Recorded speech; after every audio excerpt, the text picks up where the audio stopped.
Baba makanaka tinokutendai panguva ino Ishe Kristu. Baba tinouya pamberi penyu Ishe Kristu tichikumbira nyasha dzenyu. Maite enyu Mwari tinotenda Mweya Mutsvene unogara matiri.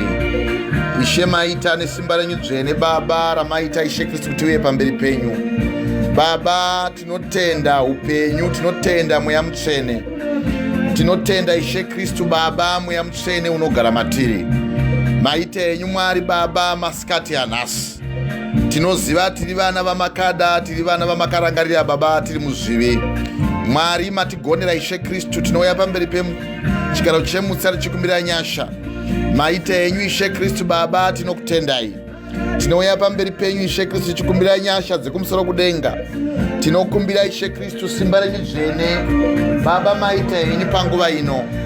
Tinokutendai Mwari wangu, Mwari wa Abrahama, Mwari wa Isaka, Mwari wa Jakobo. Baba tinotenda Mweya Mutsvene maita enyu. Tinoziva kuti Ishe Kristu Baba mamuri ndo mune upenyu hwedu. Takakwaniswa nemi Baba kubva pakutanga. Muri Mwari Baba makatipa nyasha, mukatirangarira Baba tiri mukati Ishe Kristu mokurasika. Mukauya Baba mukatizodza, mukatumira mwanakomana wenyu iye oga kuti auye kuzotifira Ishe Kristu pamuchinjikwa.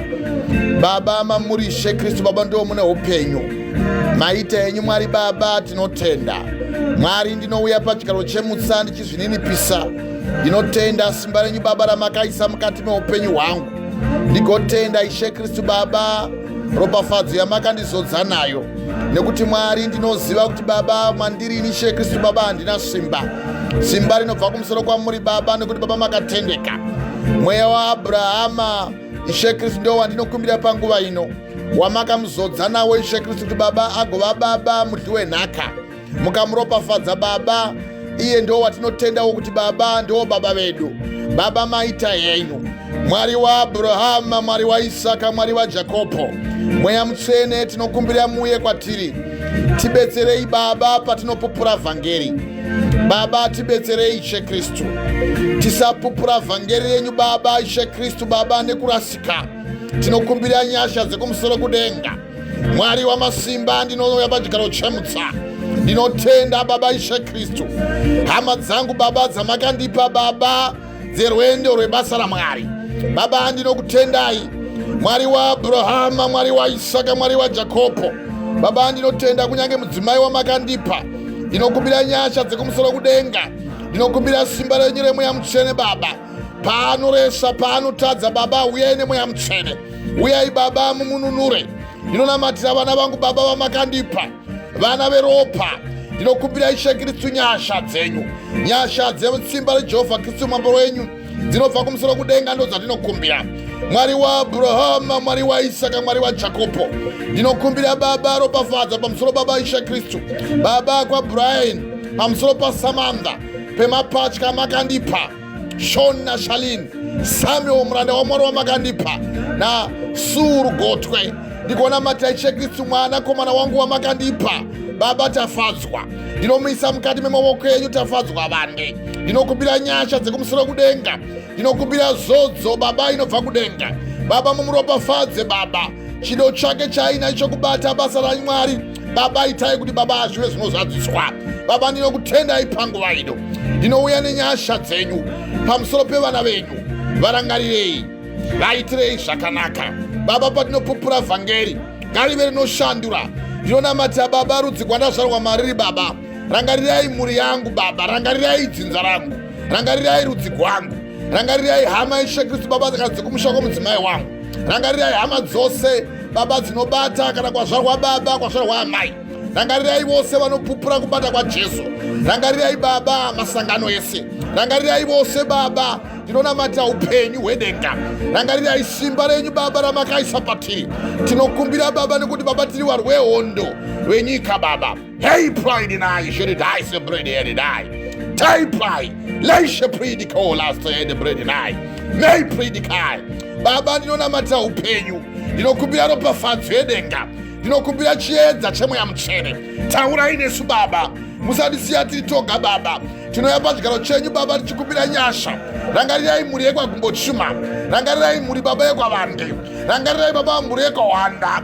Baba rangarira Ishe Kristu Baba murekwa chikata tinokumbira Mweya Mutsvene Baba simba renyu Baba ndiro ratinokumbira rangarirai murekwa madzvamuse rangarirai Baba murekwa zviyama rangarirai Baba vose vamakandiisa Ishe Kristu pamusoro pavo Baba ndive ndinotungamirira kereke yeDACC Dunamis Assembly of Christ Church nyosha dzaJesu Kristu kuwadzana kwoMweya Mutsvene Baba tinokudana panguva ino ndinokumbira Baba ropafadzo yenyu ropafadzai upenyu hwedu ropafadzai Baba tinokutsvagai vana veDACC ndinovaisa mukati mavoko enyu ropafadzai sangano Baba ramakada mukaropafadza hey pray taishe predinai hedaishe de predinai leishe predi hedidai tai predi kozi daishe dai predinai hebrai tai predi kai leishe predi kozi hede predinai Mwari tinokumbira ropafadzo yedenga iuye patiri tinopafadzei Mwari wangu tinokutendai Mwari wa Abrahama Mwari wa Isaka Mwari wa Jakobo Mwari makatendeka mbiri kumusoro kudenga rugare ngaruwe panyika nasi tabereke wa uponesi ndinokutendai Baba patichapupura Ishe Kristu pamusoro pemweya Baba mweya wehufeve Samson naDherira Baba zarurai pfungwa dzedu zarurai mweya wedu mutsvene Baba mweya wamakaisa matiri tinzwe shoko renyu hey pray taishe predi hedidai maite enyu Baba ndinokutendai sengu Baba ngarikudziwe nekusingaperi amen and amen hallelujah ndinokuchingamidzai mai mberi paJehovha hallelujah maswera sei apostle taswera maswera seiwo zvinyu maswera zvakanaka apostle maswera sei vana veDACC kwose kwamuri ndinokuti makadini muzita raJesu nemi vateereri vashoko raMwari ndinokukwazisai muzita raJesu amen hallelujah hallelujah toda kutenda Mwari tikotenda zvikurusisa Mweya Mutsvene unouya pamberi pedu uchiuya uchipupura kwazvo kupupura kune tariro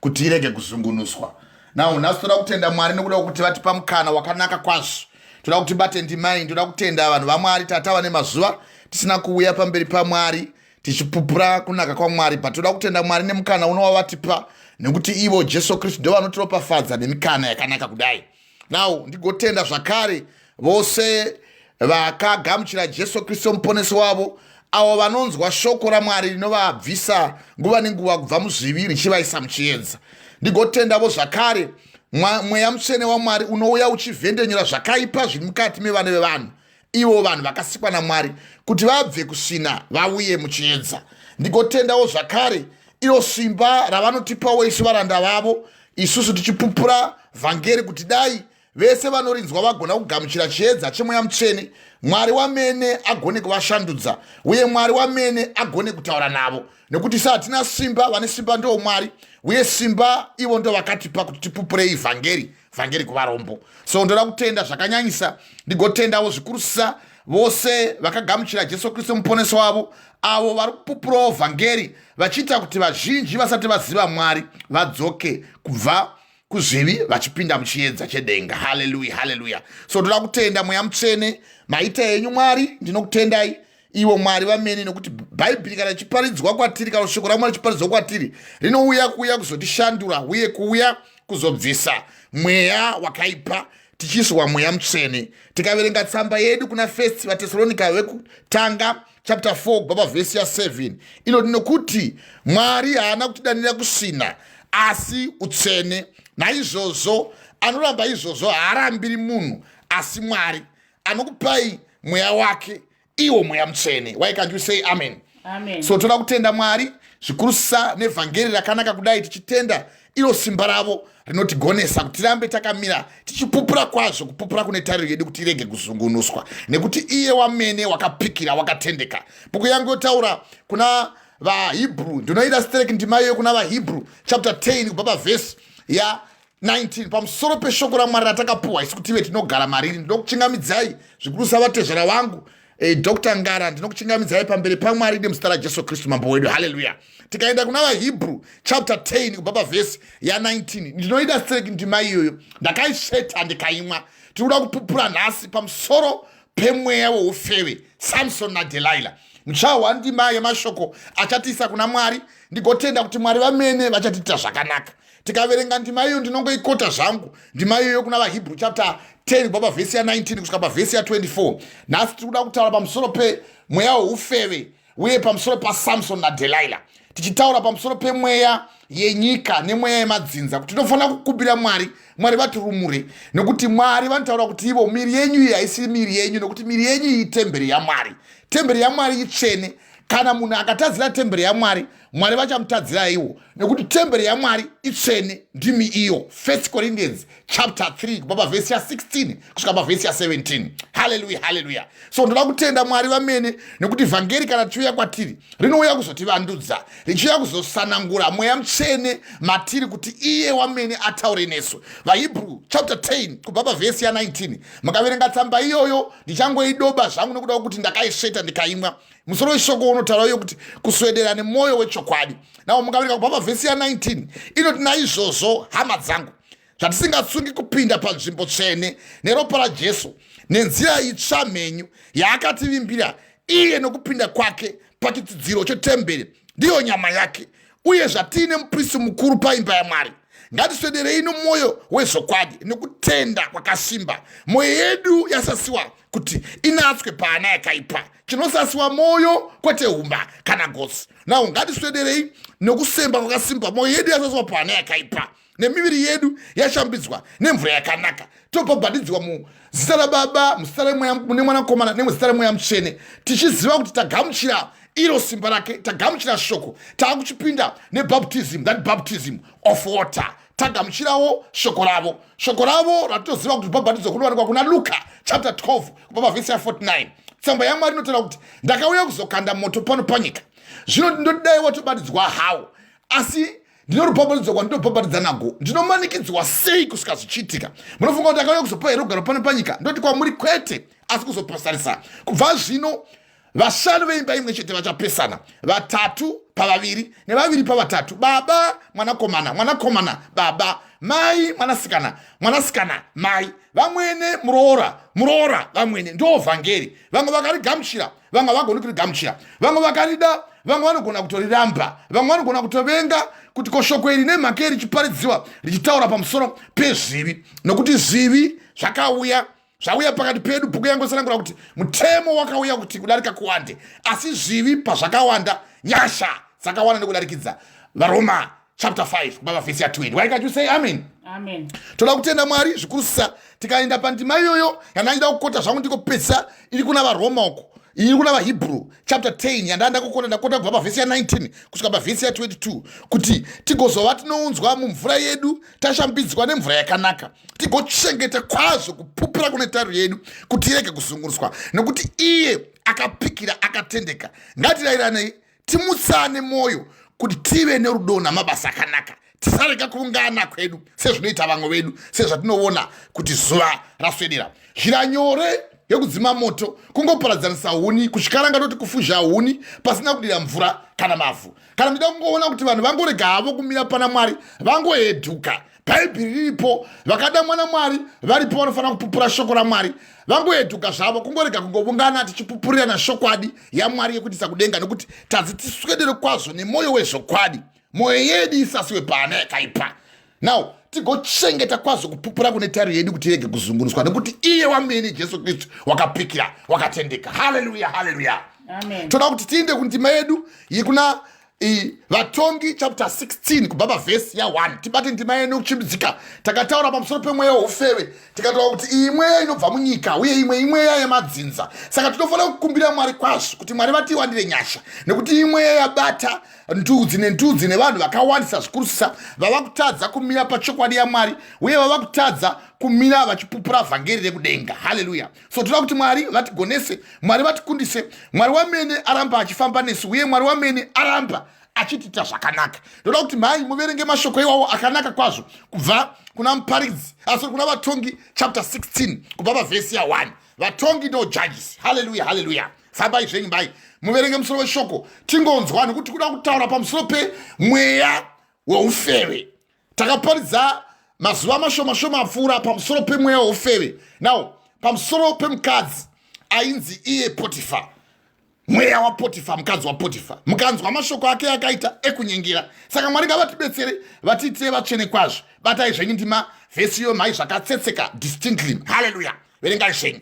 Nhasi baba venyu vangara vari kuzviwa nawo bamukuru venyu vari kuziva vari kuSouth Africa uko vanhu vakawanda chaizvo vana mai guru na mai vakawanda vana vesango vakawanda chaizvo saka toda kutenda zvikuru sababa vavande tezvara wedu vangara vari muno tigotenda vese vari kunzwa nevana vose toda kukutendai dai mwari vanga vatita zvakanaka batai ndimaiyo zvakatsetseka distinctly chirungu chedu icho kumusha ichi haleluya distinctly zvakatsetseka fambai zvenyu zvakanaka chibitsikai vatongi 16 pavhesi ya1 musoro weshoko Samson unonyengerwa naDherira. Now iyo ndo nyaya yatoda kuti tichihwisisa kuti chii chakaitika pamusoro paSamson naDherira.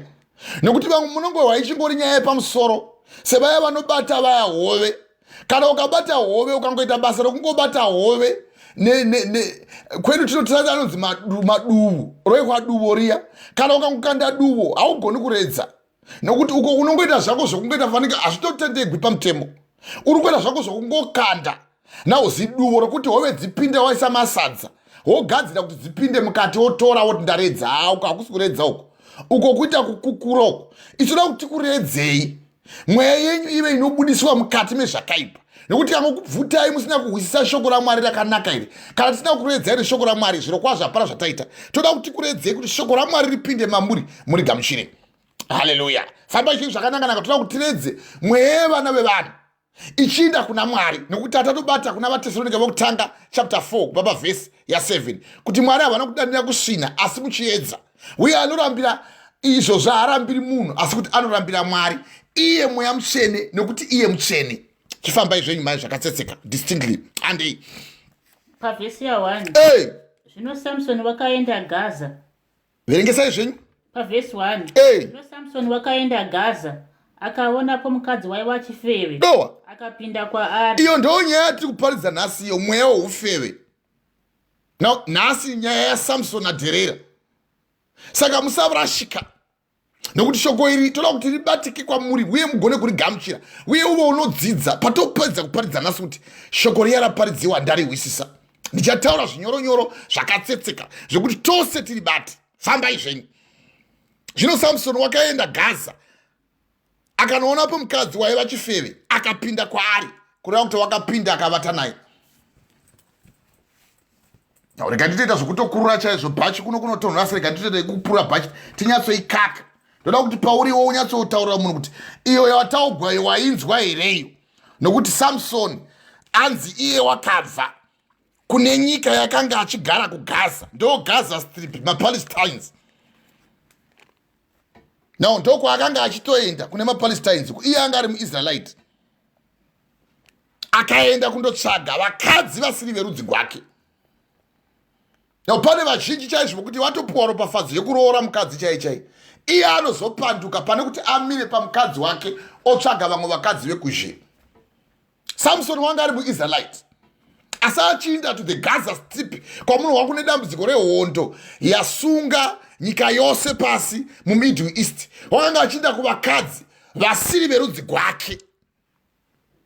Kana ukaona munhu achihura zviya haandohuri nemukadzi wake nekuti hauhuri nemukadzi wako unonohura nemukadzi asiri wako kureva kuti wandotsvaga zvisiri zvako. Saka ndo nyaya toda kuti hwisise manje nokuti shoko raMwari charakanakira kwedu kuDSC tinobvira kuverenga verse to verse kuti vanhu vaibate. Now iyo nyaya yekunyengerwa chinonyengerwa moyo ndosaka mamuchiwa payanchi kuti ngatichengetei kwazvo kupupura kune tari yedu kuti rege kuzungunuswa nekuti iye wamene wakapikira wakatendeka. Ngatitendeukei nemwoyo wezvokwadi. Murume uyu wanga akaropafadzwa naMwari uye achizvagwa baba vake vakatotaridzwa naMwari mai vakatadzwa naMwari. Baba vari kumunda mai vari kumunda vose vakatadzwa naMwari kuzvagwa kwemurume uyu. Now achizvagwa nhoroondo yekuzvagwa kwake iye haina basa. Nhoroondo ndeyechidzidzo chatoda kuti tibate nhasi pamusoro pekuzoti isu tinofanira kubuda sei mukati merukato rwakadero. Nekuti vanhu vazhinji varashika nenyaya yekuti havazivi kuti chino chinonzi kuhura. Uye kana uchinzi wafeva waitei takazvidzidzisa izvo. Takabata tsamba ya 1 Corinthians chapter 6 kubva pavhesi ya 15. Ndima dzakatsetseka pamusoro pemweya wekuhura kana kuti mweya weufeve. Nokuti pamamuchiwa mai pavaverenga musoro weshoko vachitaura kuti Samson anonyengerwa naDherira. Mwoyo ndo wakasvika pakuhwa kuda. Now kana mwoyo wada chinozoita kuti munhu ave anotadza ndonyama. But Paul achitidzisa pamusoro pekutadza, pamusoro penyama, uye nyama ichizopedzisira yakanganisa mweya. Anorevei kuna 1 Corinthians chapter 6 baba verse ya 15. Ndinongoikota nekuti ndakatomboitaura. Hamuzivi kuti miviri yenyu mitezo yaKristu here? Zvino ndobvisa mitezo yaKristu ndiite upombwe here? Iyo taisha kwete 1 Corinthians chapter 6 verse ya 15. Kuti ini ndiwe ndinogona kundotsvaga rimwe hure, ndofanira kubvisa ringi muruoko kuti mabhebhe andione. Uye kuti ndive ini ndinogona kufamba ndichiti nini handina murume, ndofana here inini kuti ndifambe ndisina kana ringi muruoko kwangu kuti vanhu vafunge kuti ndiri single mother. Now madzimai mazhinji vamwe vasati vanava vakabva pavarume, vamwe vasati vane varume, vamwe vane vana vasina varume, vamwe vane tsika yekupfeka maringi. Izvo varume vazhinji vopedzisa vongofunga kuti wakawanikwa iwe usina. Nokuti kuwanikwa kana kuti kuva une murume kana kuti mukadzi isungano yakaikwa naMwari, uye yakagara yanzi naMwari, inofanira kuti itevegwe. It's a covenant. And sungano iyoyo hapafaniri kuva paine umwe munhu anofanira kuuya achiputsa. Kana ukaona wauya uchiputsa sungano, kana kuti iwe uchiputsa sungano yawakaitigwa naMwari, wotoziva kuti iwe wapinda mundiri inovava. Mabasa aPostoli chapter 8 kubaba verse ya 22. Yaona kuti wapinda mukusarurama, tendeuka mukiipa kwako. Zvimwe Mwari vakakuregerera nekuti ndaona kuti wapinda mundiri inovava. No, kutadza negoni, kutadza nekusaziva, kutadza wambomudzwa kuti kutadza kwakaipa. Now, wekutadza asingazivi uye anogona kuregererwa, asi wekutadza negoni uyo Bhaibheri rinotaura kuti handiregereri paupenyu huno negunouya. Saka haugoni kuti iwe urarame upenyu hwokuti iwe unoti uri muna Mwari apa iwe uchida mvana, uye apa iwe uchida kuteverana nevakadzi vekumwe uko kusiri kuna Mwari. Ndosaka mamucho wadachukoterera kuti sataverenga pamusoro penyaya iyi. Noro ndinoda kuti muibatisise pamusoro paDherira naSamson. Nokuti munyengeri wakaita mukadzi.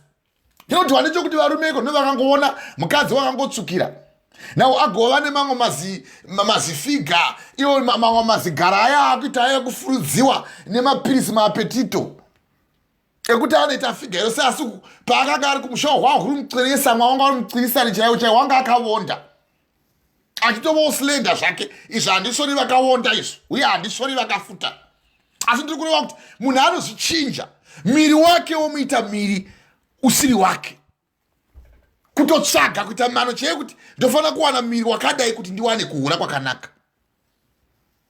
Saka vakanga vachizviita ava kare vaitozviita iri dzidziso yekuti iwewo paunozoverenga ndima idzi, uye kana Mwari vapinda mauri ugonewo kurumugwa kubva mukati mesvina dzakadai.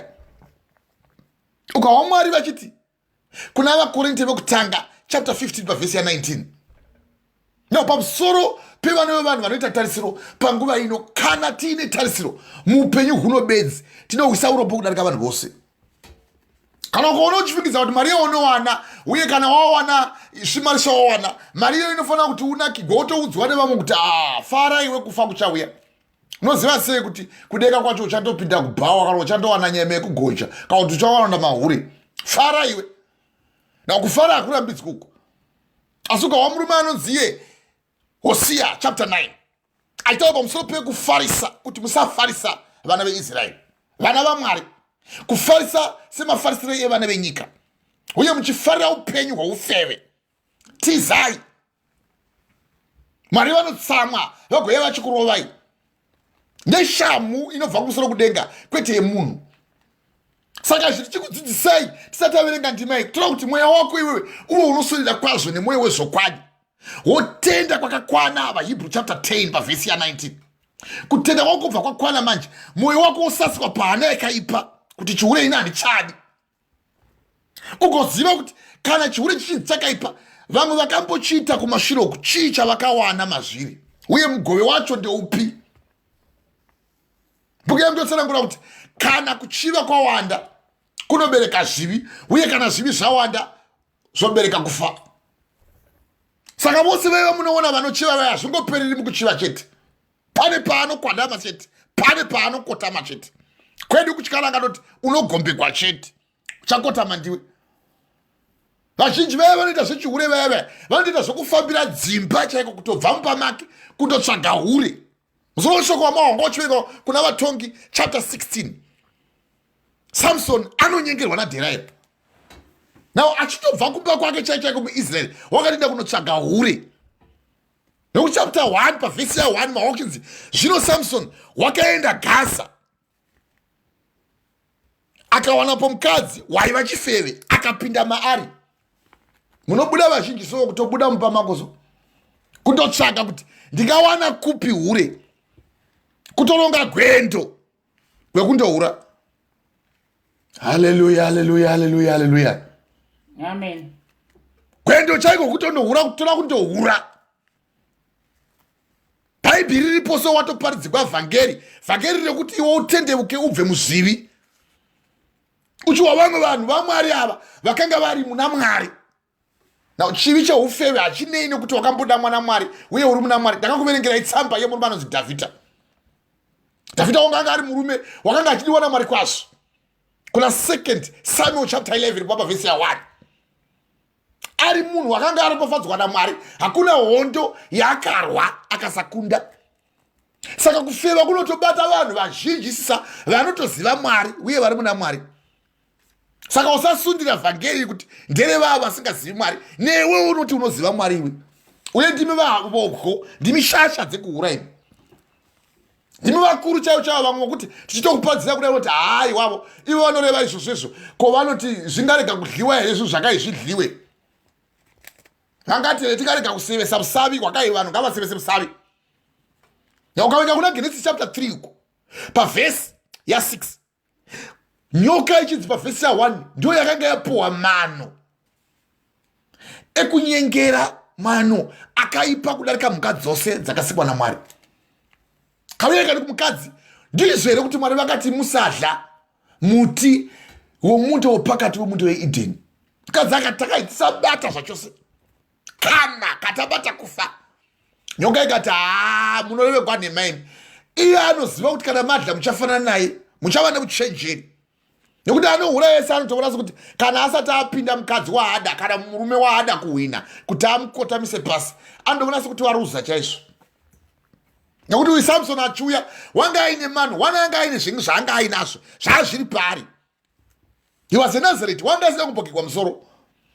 Ndopo uchiona vamwe vanje vazhinji havachadi nokugekwa musoro. Votoita mhotsi mumisoro kudai so. Zvitokuparidzai nekuda kuti pane zvanga zviri pari. Kana munhu Mwari vakati hazvina kunaka kuti zvakadai zvisaitika, iwo usaisa chimwe chinhu chinomiririra. Mwari vakati kuna Genesis chapter 2 verse 18 hazvina kunaka kuti munhu agare ari oga.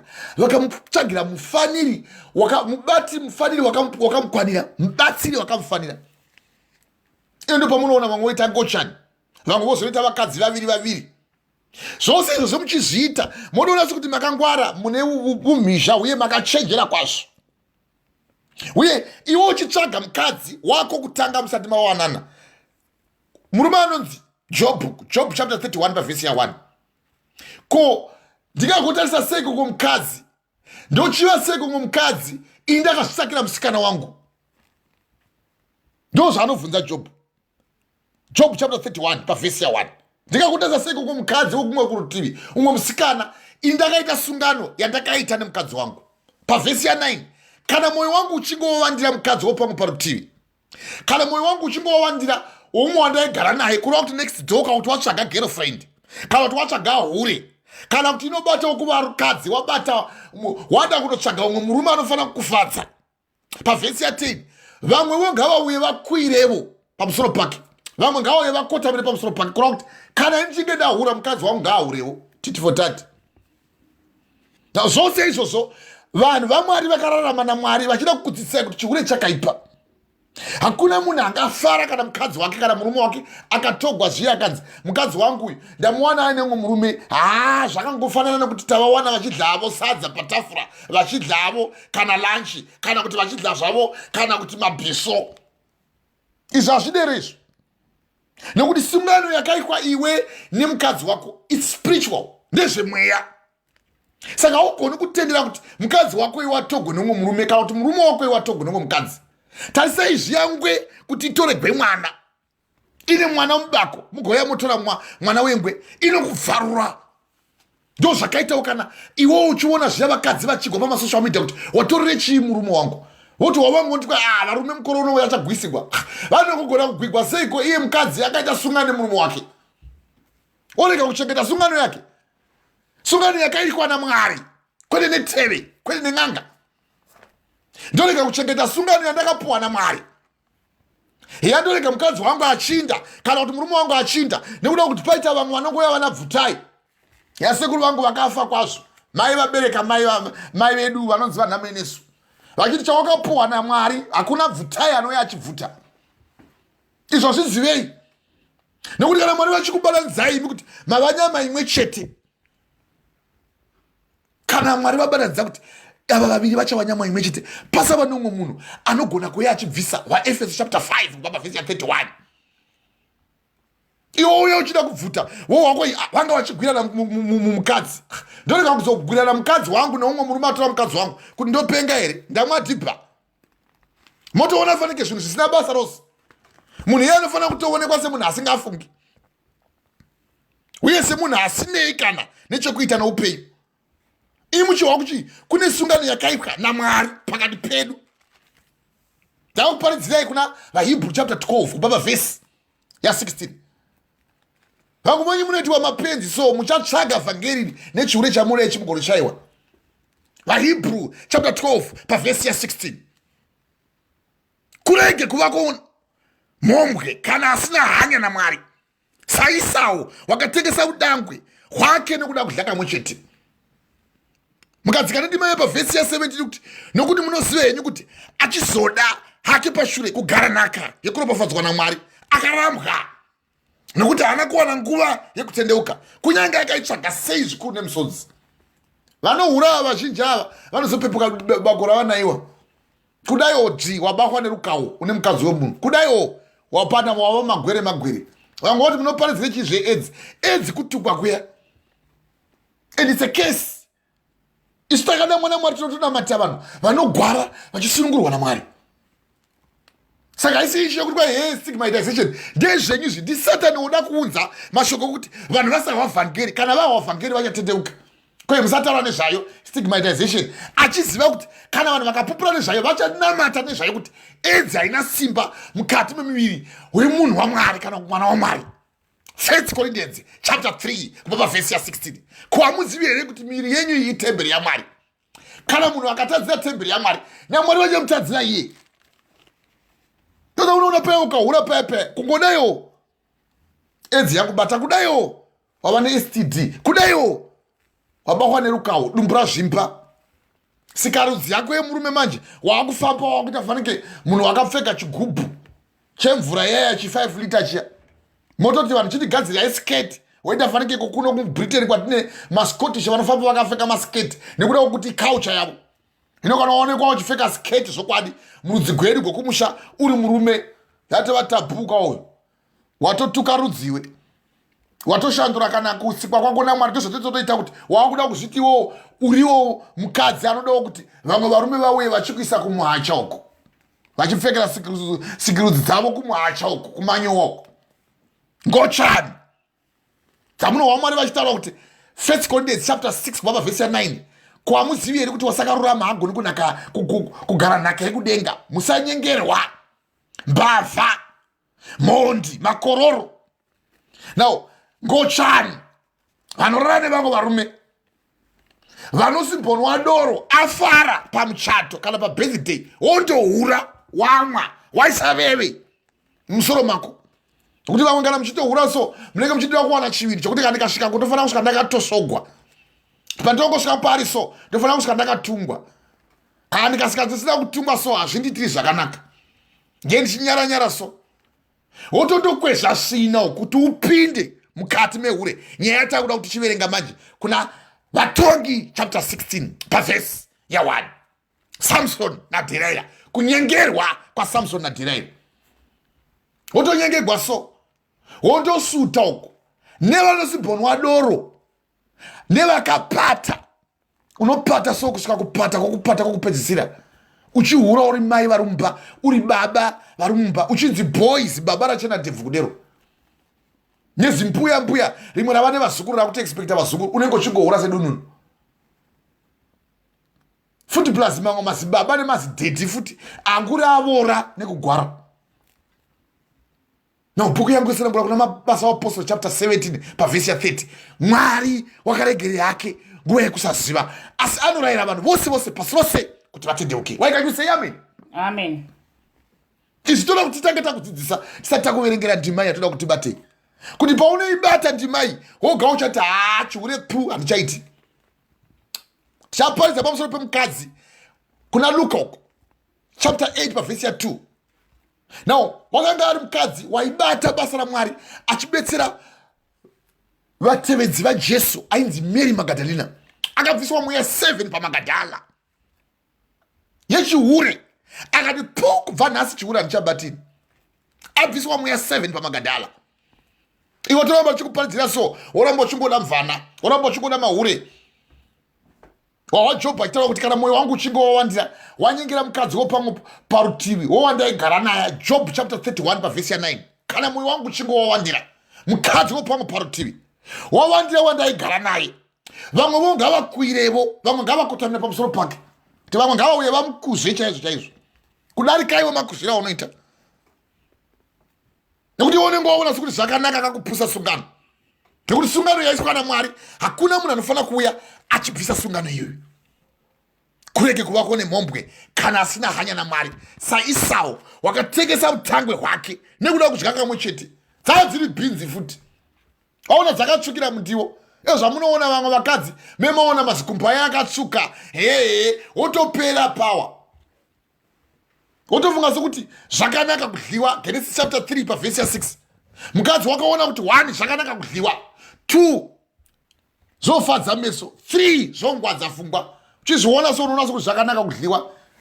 Nezvakawawa kuti iye murume anonzi Samson akapinda muchifeve, anoona kuti zvakanaka kudliwa izvi, uye 2 zvofadza meso. Uchizviona so unenge uchiona mazikumba aya nemaziambi izvo vanenge vaisa mazifoundation. Ukada kuzoti kuseni kwangu wamuka unoita seuchatiza kunge wakarara nemurume. Ino zvakuona dzimwe nhubu dzinoshandura sikarudzi dzavo voisa sikarudzi dzechirume kana sikarudzi dzechikadzi. Tine mumwe anonzi social media anonzi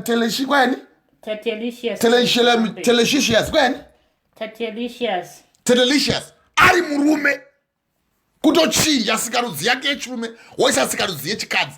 Iwo wate nomwe mukadzi, iwo mukadzi, kana mwe murume iwo murume, wotozipigwa zvenguva duku so.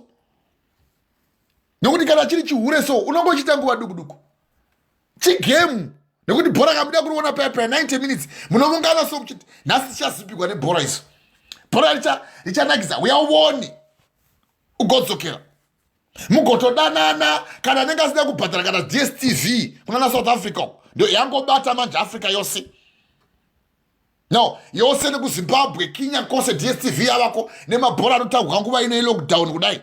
Uyauone sanhasi kune bhora reManchester neSouthampton. Now ndinofara unokuda kuti mwana wangu ndakanopafadziwa anotamba bhora, one of the powerful teams muno muEngland, Manchester United. Saka anodawo bhora, ndinoteverera naye bhora nekuti ndokwaakadamwawo akapuwa achipona Mwari. No, chihure changofana negame so 90 minutes ropera unopaunobakwa chete uye pane zvapazvopera. Unotanga uchapa vantu avanda so neanotamba bhora vanotanga vane matactics avo vachita fanike vakawanda anopesa azikamwa. Itai zvenyu chihure ichocho, but ndatini kurege kuvapo nemhombwe kana asina hanya naMwari saEsau wakatengesa utangwe hwake nekuda kudya kamwe chete. Dziri bhinzi dzaa dziri mundiro so dzatsvukira kana ndabasa neutangwe ini. Vamwe ndo pamunotengesa so ujaya hwenyu mukakutengesa kana kusatopoda zvachose kubuda kuwanikwa zvachose wanguwa kana ungava mufana woda chihure muchoko chauchadi kana kuwana wanguva ng'ombe yemashanga kungodai pano masuva anda akukurura bhurugwa, man'uyo akukurura bhurugwa, mandlovu akukurura bhurugwa, nabeta wembeva vakurura bhurugwa. Imwe mweya uye kugara manje pauri wofamba uchingonwa hove nekuti wambo vatana masisi wakurangariri hure onzi munhu wawove baba nguva yoseni haina handiredzini handisi kufishibonga iwe une mweya wakanotoroko une mweya wakanokusha uko murume uyo achibuda munyika yeIsraeri achienda kuGaza papasina here vakadzi vanga varimo munyika yeIsraeri yokuti waigona kuwana okay fine wanga asati awana asi nyaya yekuti munoda kundofadza nyama kudarika mweya. Bhuku yangu yatsanangura kuna vaGalatia chapter 5 verse 11 kuti amuzivi here kuti zvinoda nyama handizvo zvinoda mweya uye zvinoda mweya handizvo zvinoda nyama nekuti zviviri zvinopesana zvinogwizana. Imi ndio pamamuchita manje tambrinda remudimha tambrinda chacho remudimha muchida kunyurira so semaburiwuri aya anenge aya ari mudziva aya vana vematacha havabatikika kana nechinoza kugona kubata mwana wedacha ngatibata buruburiwe unodongoriona kana mvura yauka topaunoona manje kuti hayai buruburu tozoona kuti heya maihura vhudzi royerera wabahwa nerukawo mawanikwa manje muri pamubhedha pemubhedha paita ziyoka zinovambira ratika mangobudisa ipapo makapinda ipapo ndoruma ipapo takaiona imwe yakabuda uko kuTanzania atondovuka akati mukadzi wangu inhuba anohurawo akatsvaga mano ekuti ndingabetserwa sei kuti ndibate kuti mukadzi wangu anohura. Ndakakuparidzirai mweya womukadzi waPotifa ita mukadzi sourumba wotohura nauyo takaibatai ngatichibata manje nyaya yatoda kubata nezvayo kurege kuvako nemhombwe kana asina hanya naMwari. Wakashaiwa hanya naMwari murume uyu Samson ototengesa simba rakanga apuwa naMwari nekuda kudya kamwe chete hure. Muchamuona mukomana paanouya ouya oisarutsoka gwake pagomo reMorifi ndokuudzai kuti ndo zvandaikuudzai zviya achauya ine muchamuona achiuya kuzotonga nyama yevanhu vose. Kuna Isaya 66 wakaireva nyaya iyoyo Jehovha vachadzika nengoro dzavo dzichamupupuru nao ngoro dzavo dzichafanana nechamupupuru dzemoto vachiuya kuzotonga nyama yevanhu vose. Vakaona Jehovha vachava vazhinji avo vanozvinatsa vachitevera vamwe kumunda vamwe vari pakati vachidya chinonyangadza nguruve mbeva neshuro ndozotaura Jehovha kwete ini. Isaya 66 bva vhesi ya15 kusvika pavhesi ya17 ngatirovei zvedu tavadzidzisa vatowa now izvo tichikurovera tirikurova pamusoro tisati taenda kuno kuti hatina kukanga mwaenda pokuudzaiya iri kuna vakorindi vekutanga chapter 6 bva vhesi ya15 ndakaiverenga ndima iyoyo pamusoro pemweya wevarume vanoita zvokutofeva so kana vakadzi vanotsvaga kufeva. Vanga vasingatambi murume anonziye Pauro achivanyorera tsamba dzekuti vatendebuke kaumari vachitendebukai munofireiko vana vemba Israeri ndinopika neupenyu hwangu ndozvinotaura Jehovha handifari nerufu rwawakaipa asi kuti wakaipa atendebuke munzira yake isakarurama. Wofira muhure here zvokwadi ato vanga vachindibhadharira rendi ugoona manje mamwe mahure neumwe mwana wandakataurira uko iko kunagona South Africa wotoda kuita chiki apa unda kubetsegwa na mweya uri mauri ndewa Mwari here kuti watowa chihure uye uri kutaura uchikumbira apa uchita fanike unoda kuzobhadhara nesikarudzi yako. Get away tendebukai munofireko vana vemba Israeri nomunga kuti vazoparidza foko raMwari kuti uye uzokotamira pamusoro pedu heresi iyo kana nekuda kwangu ndakaita kuda ndinokobvisa mweya waMwari nekuda kwenyota yekuda kupinda muzigadzi imwe ranguro rabvongodzwa nevarume vakawanda uye kana watanga chihure munhu atanga chihure haamiri wangofanana soserunyemba gunotanda so nyemba kana yatongotanga kutanda inonetsa kuidzora kupinda mugwara raunoda inenge yongotanda ichingoina nekwayada. Hatisi pano kuuya kuzoparidzira vanhu kuti vave vati desu. Paul wataura achiti we don't preach this gospel to entice men but to preach it unto repentance for people to be redeemed unto Christ. Hatiparidzi vhangeri kuti tifadze vanhu asi kuti vanhu vatendebuke muzvivi zvako zvivi zvavo vave vanoruramiswa muna Mwari vasunungurwe newakaipa. Wakaipa wakakusunga iso musunungurwe kubva muno wakaipa kwawaiye Paul achitaura kuna vakorinike vechipiri chapter 4 pavhesi ya4 kune vasingatendi Mwari wenyika ino wakapofumadza ndangariro dzavo kuti varege kuona kuvherekerwa kweivhangeri yaJesu Kristu unova mucherechedzo waMwari Baba vari kudenga. Why can you say amen? Amen. Zviparidzikwa so unototsamwa so kuti vanorevei. Haipa hatitambi panyaya yechiuru hatitambi. Iyo ndio ndinoda kuti muhwise nhasi. Muibate. Unotobva uko kure kundohura. Vandohura vaya makawa kuti patakapaza pamusoro paDhavhidha. Dhavhidha achihura wakaita zvokuona nemeso. Wakaona kuti zvakanaka kudyiwa. Zvikafadza meso. Namukadzi waPotifa waita segwevedzo so seshato. Achichinja ruvara so. Genesis chapter 39. Achita zvokuredza so kubva pavhesi ya7 nekuti murume anonzi iye Josefa wanga akanaka pamuviri nechiso. Mukadzi waPotifa akati uya pano uya uvate nini. Iye akati handibati handingatadziri mwari wangu. Hino negeneration yamazuva ano iyi kana ikatoona zvayo vakadzi vanozora kana madhibrizona kana iwo mafuta enyama muchizora macutane akasiyana siyana madhavhu machinyi kandingaregere kudliwa apa kandipinde otoona sekuti zvongwadza pfungwa izvo ndo kutongora ngwaduka. Azhinji moti kana mabata wamajine magwere nenjere dzobva dzarasika. Vanorevere chizvo toga kuzvireva izvo zvinzi naMwari tizviparidze.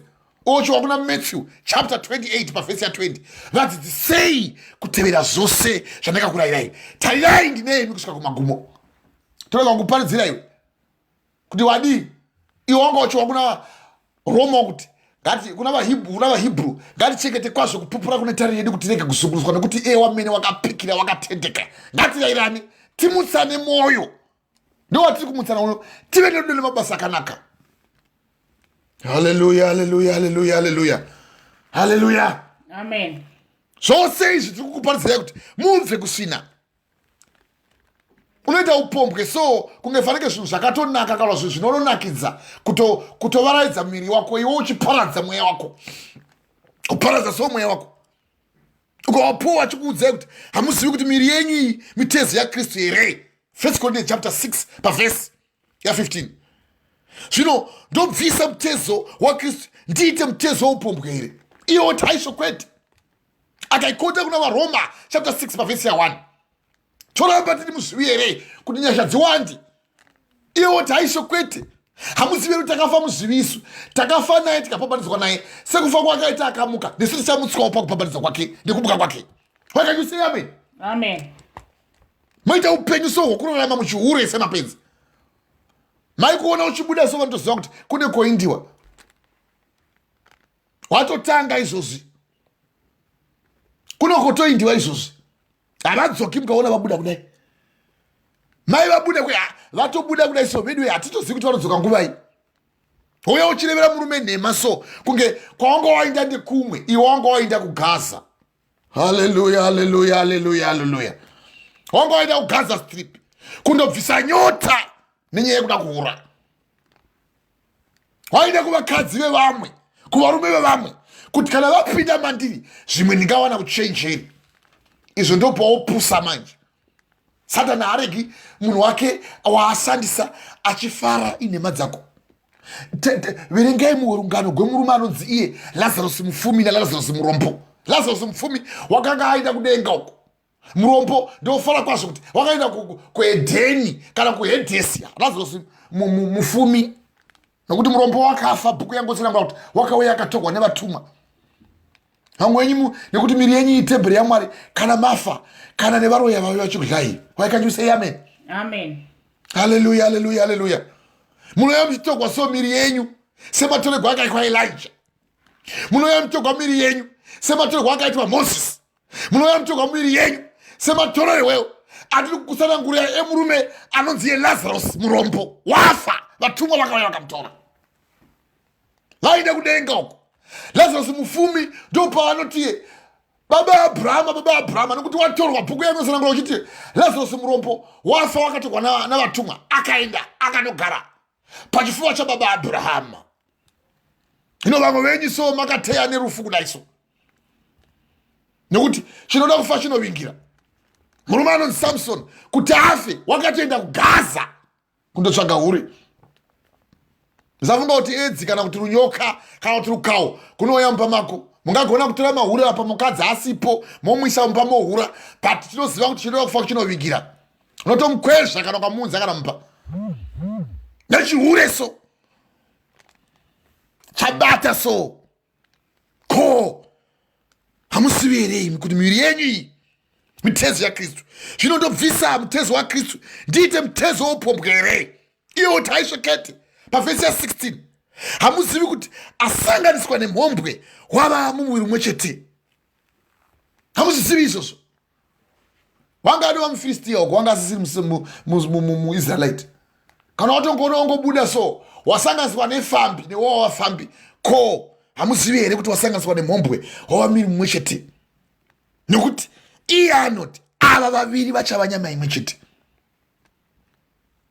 wakatopinda kumukadzi werudzi kusiri kwake ndakambokuudzai kati ndinogona kuparidza vhangeri ne1 vhesi chai 1 nekuti ndakadanirwa zvechokwadi chaizvo ndakadanirwa kuuya kuzokudzikinurai vana vevanhu wakati gozoso pauri papapo raunohwa izvozvi kana uchazoriwa imwe nguva ndakadanirwa kuti ndiuye kuzopupura vhangeri kawa mukomana adzika paakauya abarwa jesu achinyama mwari panyama akavhura kuna Isaya 61 Luka ikaikota kuna Luka chapter 4 pavhesi ya 18 kuti mweya womwari uri pamusoro pangu wakandizodza kuti ndiuye kuzoparidza iyi vhangeri kuvarombo wakandizodza kuti ndiye kuzosunudza maprofu vasingavoni kuzosunungura avo vakasungwa kuzotatanura avo vari mukati merukato vakabongwa nemweya wesvina nekuzopupura kuuya kwaiye mwanakomana womunhu kwake iye ichiwara Isaya achikoto kuna Isaya chapter 11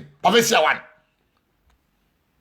kuti padzinde raJesu pachabuda davi richabereka zvibereko zvakanaka pari pachava nemweya wenjere mweya wokutya Mwari mweya wezivo mweya womano wouchenjeri hwamwari nemweya wokujenga zvivi uye pari pachiuno chake achava nekururamisa ndo paachava nechiuno chake achasungira pachiuno chake kururamisa uye pakati perudzi rwake kutenda baba Abrahama.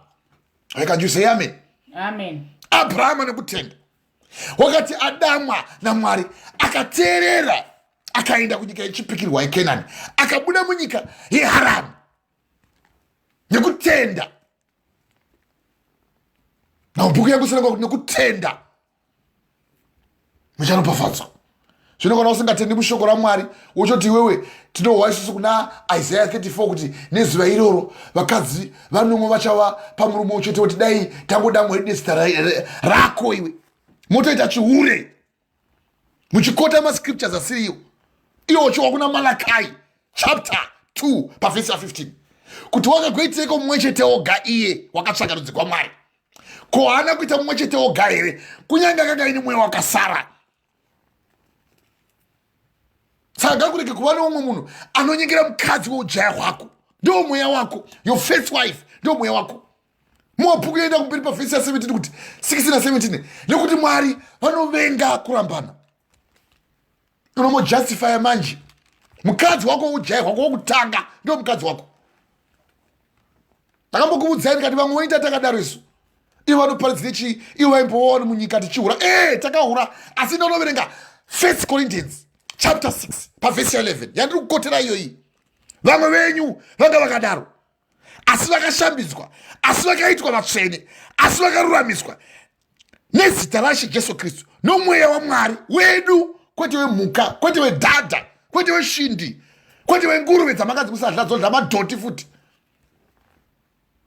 ndichikora muchinotora mahuro kumuchindo kocho takakukoterai kubva kutsamba ya 1 Kings chapter 11 kubva pavhesi ya 1 murume anonzi Solomon wakanga aropafadzwa naMwari wakumbira njere akapuwa zvose mweya wake ndokubuda ndokurashika iverengei maiyo madzimambo wokutanga chapter 11 kubva pavhesi ya 1 nenyaya yechihure mweya yenyu inotewa mwezi wa mukati merukato nemahure mashaiwei hachantambi we want to cross Jordan river toda kutite kudenga vazhinji venyiko zvezvi mava nhapwa yemahure vamwe venyu makanomuka uko nevana makarasha muchade kana kuchengeta vana kutokuudzai kuti zvamunoitai zvakaipa iwe unenge wototsama varevere chii torega kuzvireva takafanira kuzviparidza uye tinofanira kutonyeredza chivi hatinyenyeredzi tsamwa unofanira kutonyeredza chivi chako here hatinyenyeredzi vhesi inotaura chivi chako tsamwa ende kana utsamwa unofanira kutendeuka iwe Numbers 23 pavhesi ya 19 Mwari asiri munhu angatendeuka kana mwanakomana munhu angareva nhema chaangareva akasaita chaangataura akasazadzisa. Can you say amen? Amen. Verengai muwe madzimambo okutanga chapter 11 Mungu wachite murume anonzi Solomoni tigoibata tichibata nendima yandiri kuparidzai nhasi yekuvatongi chapter 16 yemurume anonzi Samson wotonyengerwa neureso maure anokunyengerai vazhinji so akapinda muchifeve kwete mukadzi muchifeve chocho wamurume anonziye Pauro achikuudzai kuti kuhamuzivi here kuti wasanganiswa nemhombwe howa mhombwewo 1 Corinthians chapter 6 pavhesi ya 16 nekuti ava vaviri vachava nyama imwe chete asi wasanganiswa naIshe Jesu Kristu howa mweya umwe chete. Pavhesi ya 18 tizai upombwe 1 Corinthians chapter 6 pavhesi ya 18 tizai upombwe nemakei zvivi zvose zvinoitwa nomunhu zviri kunze kwomuviri asi anoita upombwe anotadzira muviri wake. Hamuzivi here kuti miviri wenyu iyi itemberi yemweya mutsvene ari mukati menyu wamakapiwa naMwari wenyu imi hamuzivi venyu. Kwa pavhesi ya 20 anobheja Pauro kuti nokuti makatengwa nomutengo naizvozvo kudzai Mwari mumiviri wenyu. Nongokwera wangofukurira bhurugwa pose pose wabvisa bhurugwa uri zimbabwe wabvisa bhurugwa nechimwana chechikoro sedununu wabvisa bhurugwa nezimbuya na unemowa vana vechikoro umo mongotiwo kana mabatawo mazimai plus mazimai aya anogwara mazimai ane mweya weshina na wokupai makondisheni kana wangopinda panapa kana wangorega chete unovata uchiota nyoka ende unenge uchidzorota. Ndinamatiri benziso wambowa shoko raMwari rakanaka kudai wodzokera kunyika kundohura. Murume anonzi Samson wanga akadamwa naMwari. Ndinofara kwazvo Mwari vachitaura kuna vaHebrew chapter 6 pavhesi ya 4 kana vari ivapo vakambovhenekerwa vakaravira shoko rakanaka vakaravira masimba enyika inozouya vagamuchira mweya mutsvene kana vakatsauka hazvibvirizve kuvavandudza kuti vatendeuke nekuti vanenge vachiona mwanakomana womunhu pamuchinjikwa vachimudza vachimuseka vachimusveverera. vaHebrew chapter 6 pavhesi ya 4 ndokana uchisveverera mwanakomana womunhu pamuchinjikwa ndakuudzai kuti kutongwa zvakunononoka vanakomana vanhu vanosipirira kuti mabasa asakarurama. Itai zvenyu chihure chenyu Mwari vachadzika nemurazvo womoto kuuya kuzotonga nyama yevanhu vose ava vanotozvinatsa so uchibuda uchiisa makondomu mubhurukwa rako so uchibuda uchienda kundotsvaga vakadzi veGaza. Murume anonzi Solomoni wanga wototsvaga vamwe vakadzi akanga ayambirwa kuti usabata vakadzi vasiri verudzi rwako iye akata zvabasa izvo. Watoverenga rungano kwemurume anonzi Samson nokuti rangarirai kuti murume uyu watiri kuparidza zvake uyu wanga aine nyaya dzake dzaakaita uye aite nyaya dzake. Murume anonzi Solomoni uyu wakazenge wototevera watombohwa nyaya dzaSamson. Samson wakauya kumashure uku kuvatongi uku vana veIsraeri vabvisiwa munyika yeIsraeri vakaiswa mukati mevatongi the judges kuti varuramiswe naMwari.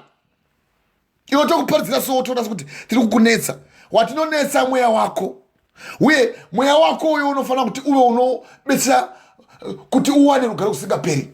Tiri kuparidzira izvozvi mwoyo kuti mwoyo uite relate uudze mweya uri kuchema izvozvi uri kuchema so ukawa Mwari vachitaura kuna Muparidzi chapter 3 pavhesi ya 19 kuti nokuti zvinoitika wanakomana wavanhu ndozvinoitikawo mhuka zvose zvoitikwa chinhu chimwe munhu ana panofura mhuka nokuti zvose zvinokufema kumwe zvose hazvina maturo all is vanity. Ndiye murume watoda kubereka zvinhu wamushawa kuna Faith madzimambo chapter 11 pavhesi ya 1 nemakei zvose zvakabva kunzvimbo imwe zvose zvakabva kuvhu zvose zvisadzokera kuvhu. Now pavhesi ya 20 ndiye anoziva kufema kunopa munhu kunoisa kumusoro kwaunopiwa naMwari kana kwakuisa kumusoro kana wakufa iwe ndiye anoziva iwe. Kana mava mune madheka maigona kuvhara chake kuti munhu wofa chiuyai muvhare mweya womunhu ndiye anoziva kufema kunopa munhu upenyu kana kwakuisa kumusoro kana kufema kunopa idzo mhuka madhadha iwo nenguruve nemhwa kunokuisa kuzasi pavhesi ya22 saka ndakaona kuti hakuna chinhu chinopfuura ichi kuti munhu afarire mabasa ake nekuti ndiwo mugove wake asi ndiani anogona kumudzosazve kuti aone zvinomutevera pora pasi ndofunga kuti chaimbere nhambo dzinongosienda kataa kuimba nhambo dzinongosienda zuva mwedzi gore wati tende manje wava mukofini wati tende wava mochari ndofunga kunyacho unozowana here nechiure chako wafa wapondewa nemurume womunhu kabvunzwa nomumwe mwana wokuti kwai chivi chinganiteverere kana ndapondewa ndisina inini kunge ndatadza chero ndandiri muzivi zvivi hazvindipa neaponde here ndikati shoko ramwari haridero nekuti kana watoparadzirwa vhangeri ukarega kutendeuka mariri kana wafa muzivi nekuti anouraya ndimwari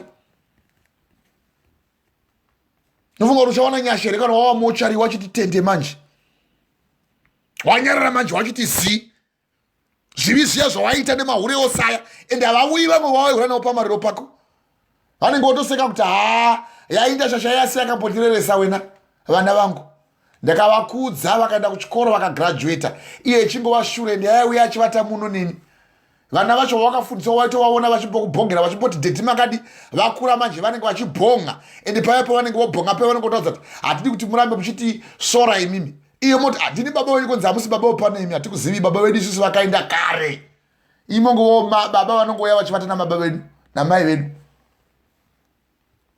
nyaya yemweya wehufeve haleluya haleluya haleluya haleluya haleluya amen now chimisikai zvenyu chiverenga intimayo tiibate zvakatsetseka ndoda kuti miverenge 1 Kings chapter 11 mugozoenda pandima yataida kuverenga kuna vatongi chapter 16 mungowachete mashoko anozipa verengai mai 1 Madzimambo 11 pavhesi ya1 uwe musoro weshoko Solomoni unotsauka panzira dzaJehovha wawere musoro weshoko Solomoni mwana waDhavhidha anotsauka panzira yaJehovha nenyaya yevakadzi yamoda iyoyo munoida chaizvo sevarume ini ndinovenga varume chaizvo vanoita basa rokuita bhizi kutevedzana nemvana kurasika chaiko panzira dzaJehovha haachadi mwari Solomoni unotsauka panzira yaJehovha verengai da kuti mungoverenga kubva pandima vhesi ya1 kusvika pavhesi ya8 tigoenda kuna vatongi hatidi kuiparidza toda kuparidza pamusoro pavatongi verengai mungo wachiti kuti mukadzi anokutemesa musoroso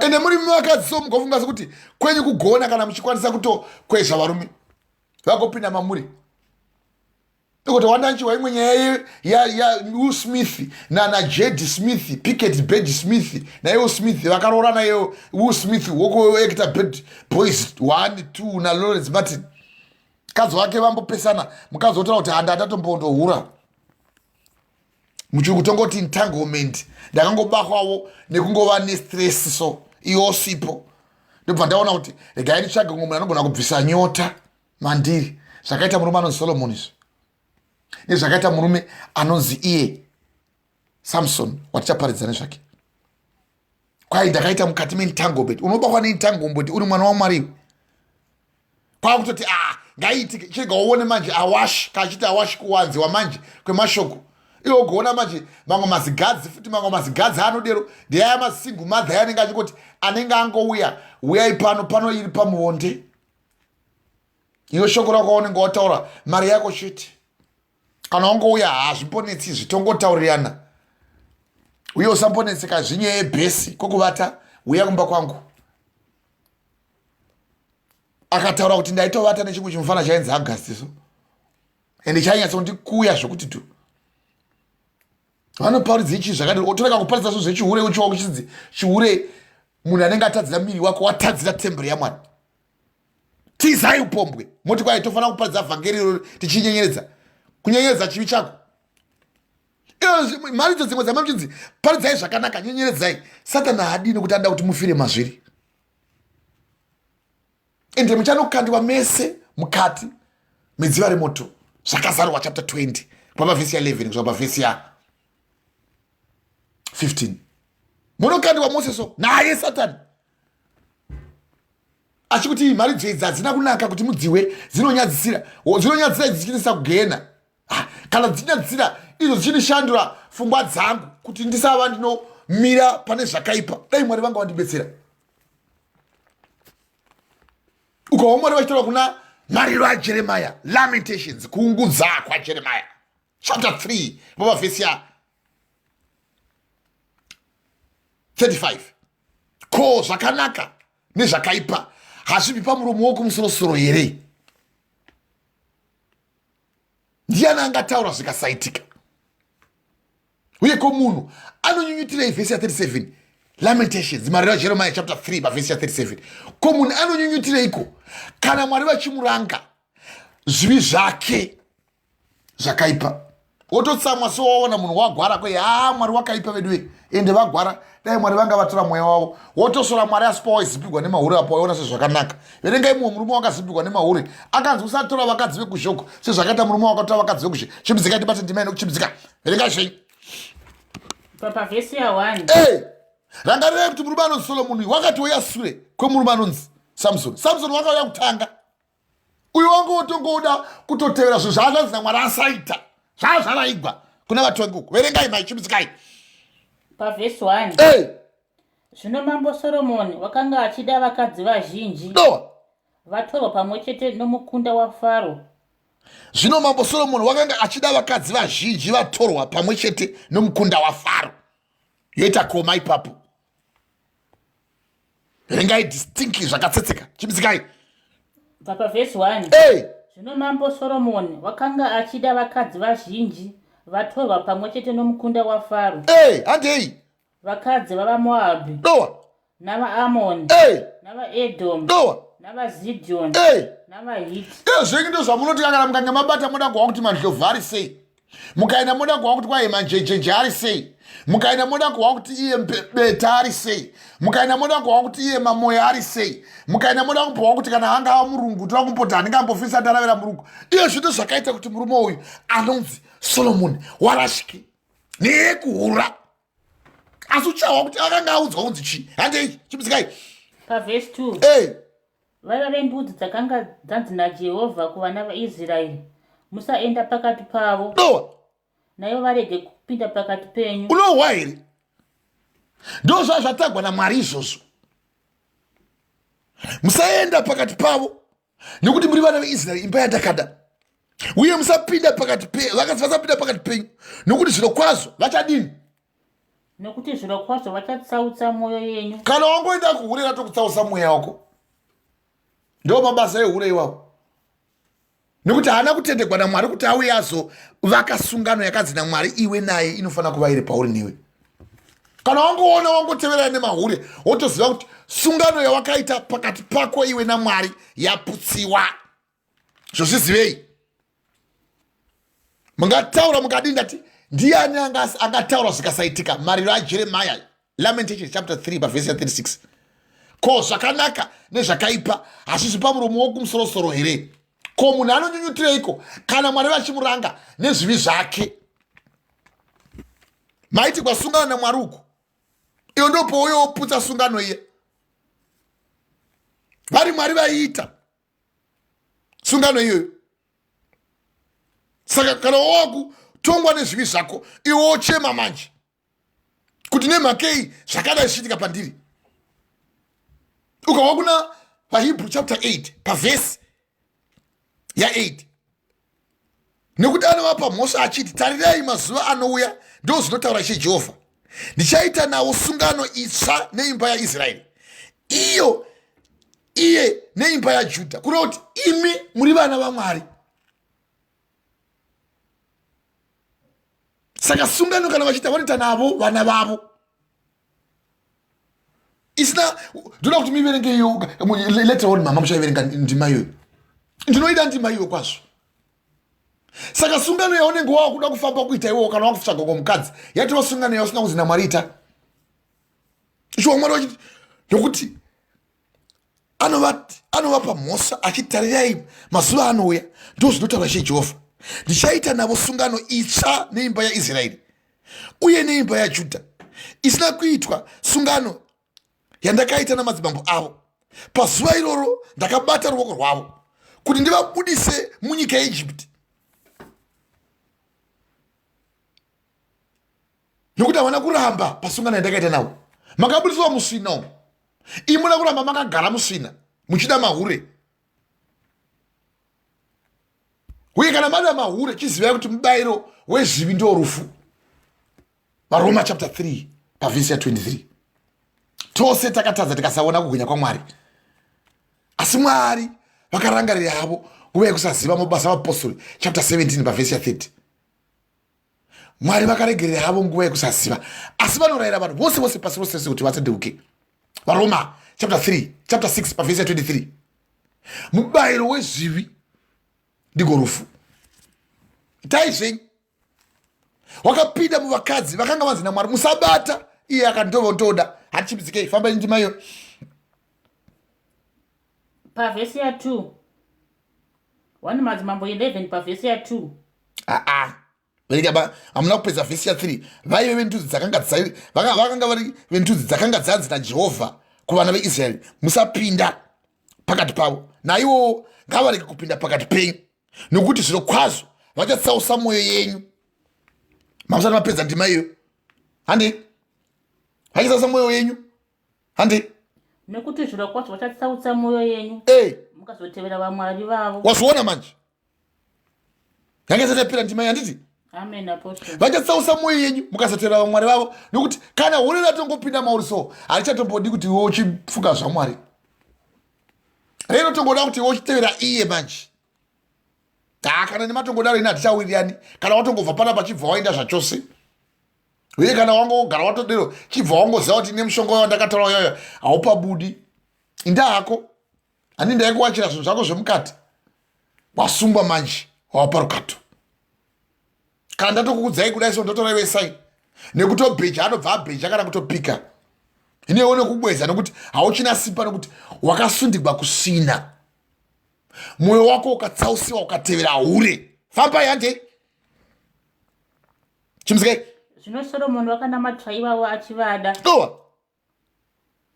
Pavhesi ya 3. Nokuti zviro kwazvo vachatsausa mwoyo yenyu mukazotevera vamwari vavo. Zvino Solomoni wakanamatira ivavo achivada. Pavhesi ya 3 handi. Pavhesi 3. Vakanga ana vakadzi vana 700. 700 handi. Vakunda vamadzimambo. Kureva kuti vabetseri vevakadzi vake vangani? Vana 700. 300 handi.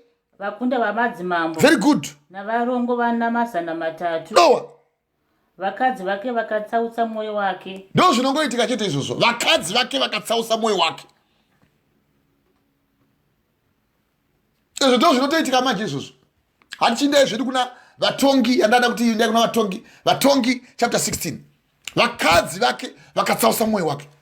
Nekuti anohura so chinotsausawo kuti uhure mwoyo. Ndosaka mamwe vanchi kuti ngatiteteukei nemwoyo wezvokwadi. Mwoyo yedu yasasiwa pahana yakaipa. Chosasiwa mwoyo kwete huma kana gonzi. Kana muchibhabhatidzwa vaya vanenge vachiti vaenda kumahure paya vachibhabhatidza aya mazigara aya mamwe anenge aine svina. Plus futi vamwe vanoenda kutoilet vasingangoona kana kuzvipukuta. Ndo paunenge uchititi mangu ya mangu ndotorana nekensa uko. Yemukadzi wako asina kana kumbogeza. Wavata nevarume 100 zuva rimwe chete. Iwe unosvika wangopinda mukati mari. Wotadza kana kubata kana chigwere chemazuva ano chekushura matongo AIDS TTT nayo kensa ane cervical cancer. Watora nesvina iyo wosvika wondopawo mukadzi wako cervical cancer pupupu sebenzi. Nekuti wasanganiswa nehure, iye wava hure. 1 Corinthians chapter 6 pavhesi ya 16. Ko hamuzivi here kuti wasanganiswa nehure nechifeve, wavavo chifeve. Nekuti avo vaviri vachava nyama imwe chete, asi wasanganiswa naMwari wava mweya umwe chete. Vhesi ya 18. Tizai upombwe. Haleluya, haleluya, haleluya. Amen. Ringatinzwe chimzikai zvenyu kuna vatongi chapter 16. Wakanga awa nyaya idzi dzemurume. Semandaurira andiri kuita nyaya idzi. Unenge watodziwa so nyaya idzodzi. Asi nekuda kuti chihure unochida haudi kuchirega. Famba zvenyu maiti chimzika chipedze chikazi chiti zvive. Verengai pavhesi ya 1 yamamangovereka kuti zvino Samson wakanga aenda Gaza kutonotsvaga hure. Handei mai. Vatongi 16 pavhesi ya 1. Famba. Zvino Samson wakaenda Gaza. Dowa. Akaona pomukadzi waiva chifeve. Akapinda kwaari. Hure. Wanga adeva hure apa. Saka kana Mwari wodongoona kuti wapinda muhure mweya waMwari hapachisina. zvakazoita kuti Samsoni zvose zvizovapo paari. Wanga asangana nehure, saka iye wasangana nehure, iye wanga adevawo hure.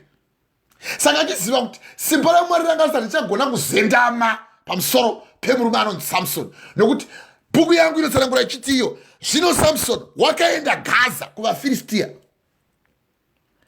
akanoonapo mukadzi waive chifeve, akapinda kwaari. Saka ranga radova hure. Saka nyanja dzotiza. Haleluya, haleluya, haleluya. Amen. Kana unongoona ungosakisana so nehure, watovawo hure. Hande chimisikai? Pavhesi ya 2. Vagaza vakaudzwa zvichinzi. Vagaza vakaunzwa. Vagaza. Kwete vagaza, vagaza havasi munhu. Kuna baba wangu wanzi mudhara Gaza uko. Vagaza. Kureva kuti vashona vakaunzwa kunzi kuti vashona.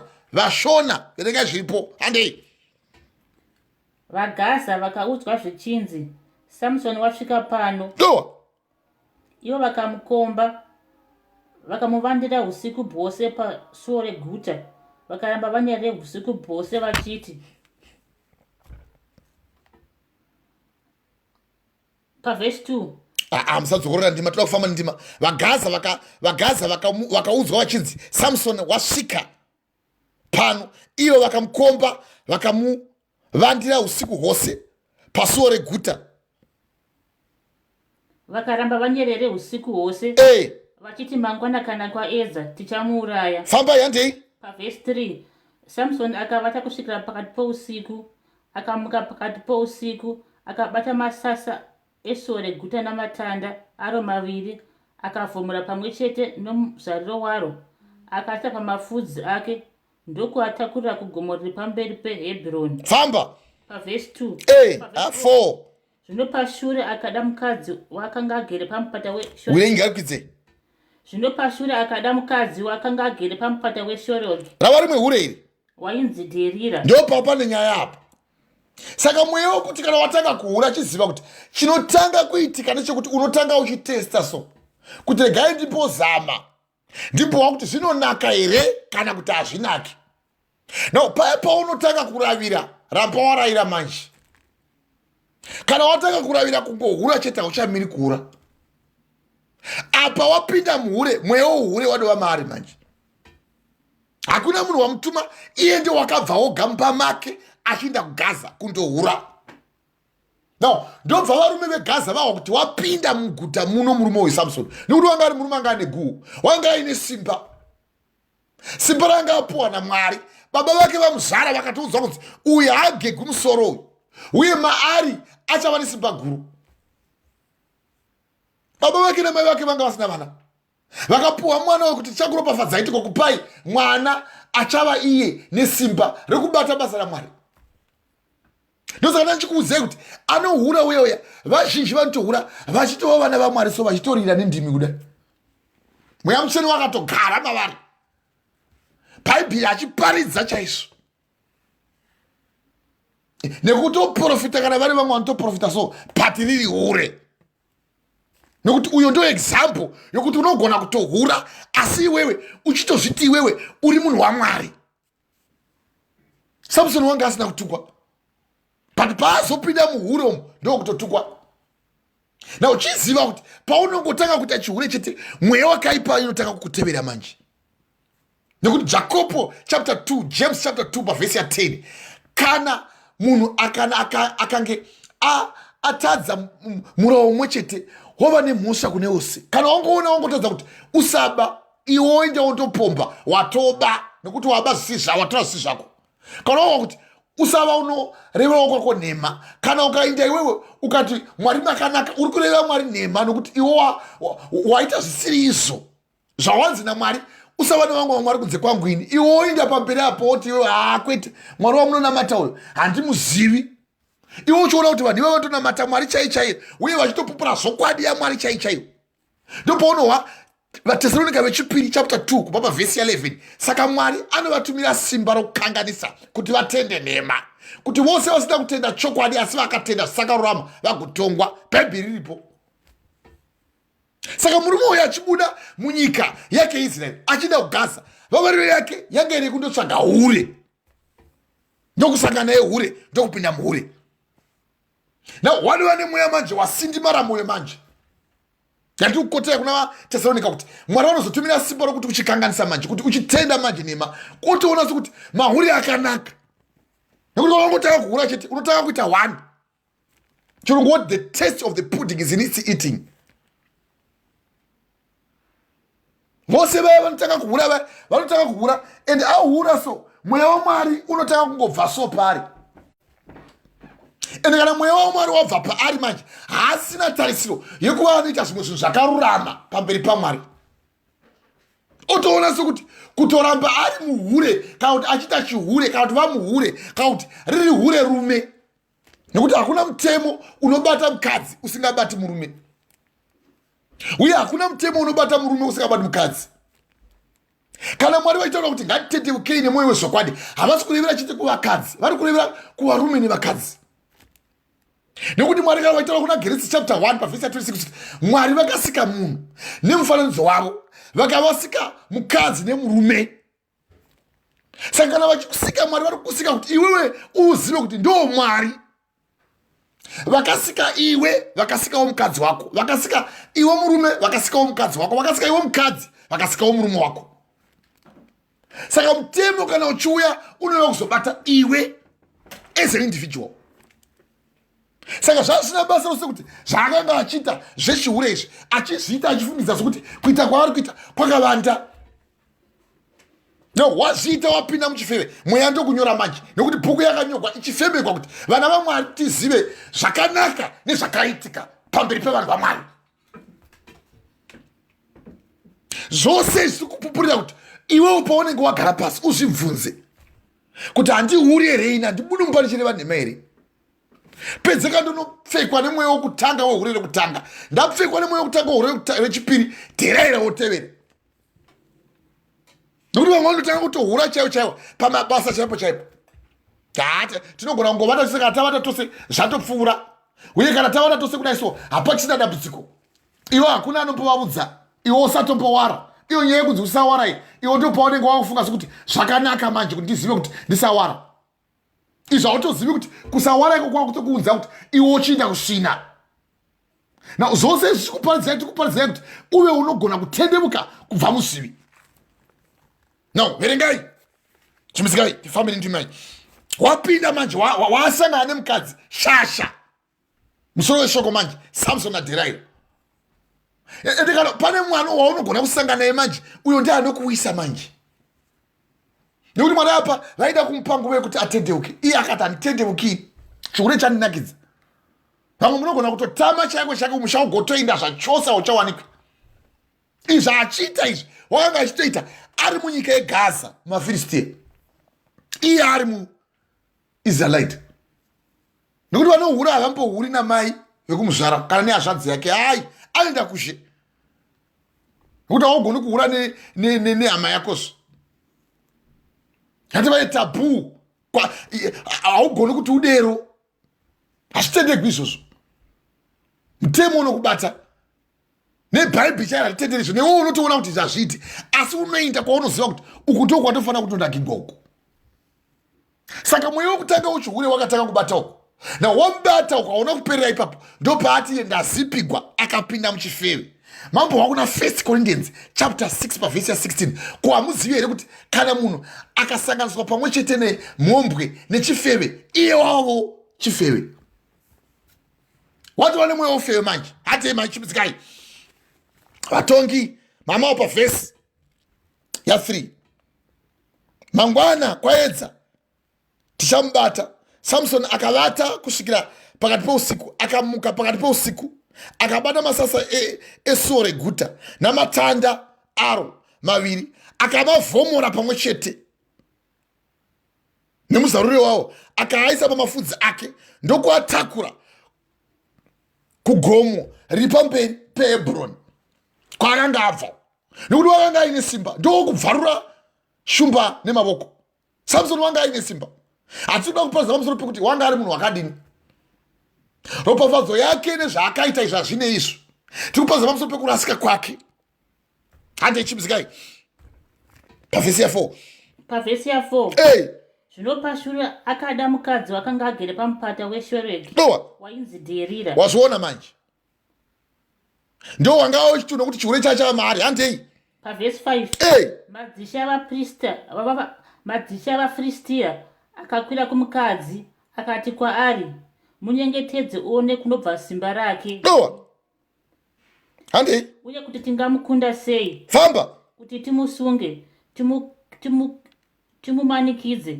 Ipapo mumwe nomumwe wedu uchakupa mashekeri esirivheri ane 10,100. ndazviona manje nekuti kondisheni yose pane vamwe vanototogwa sekuno kuna naeurope kana kuna naasia yavanoti human trafficking. Vanotosevenzesa vakadzi kuteya varume zvikuru kana ari murume uya anenge aine mbiri. Saka iwo uri murume uchiziva kuti Satani wakakandwa pano pasi akatsamwa kwazvo.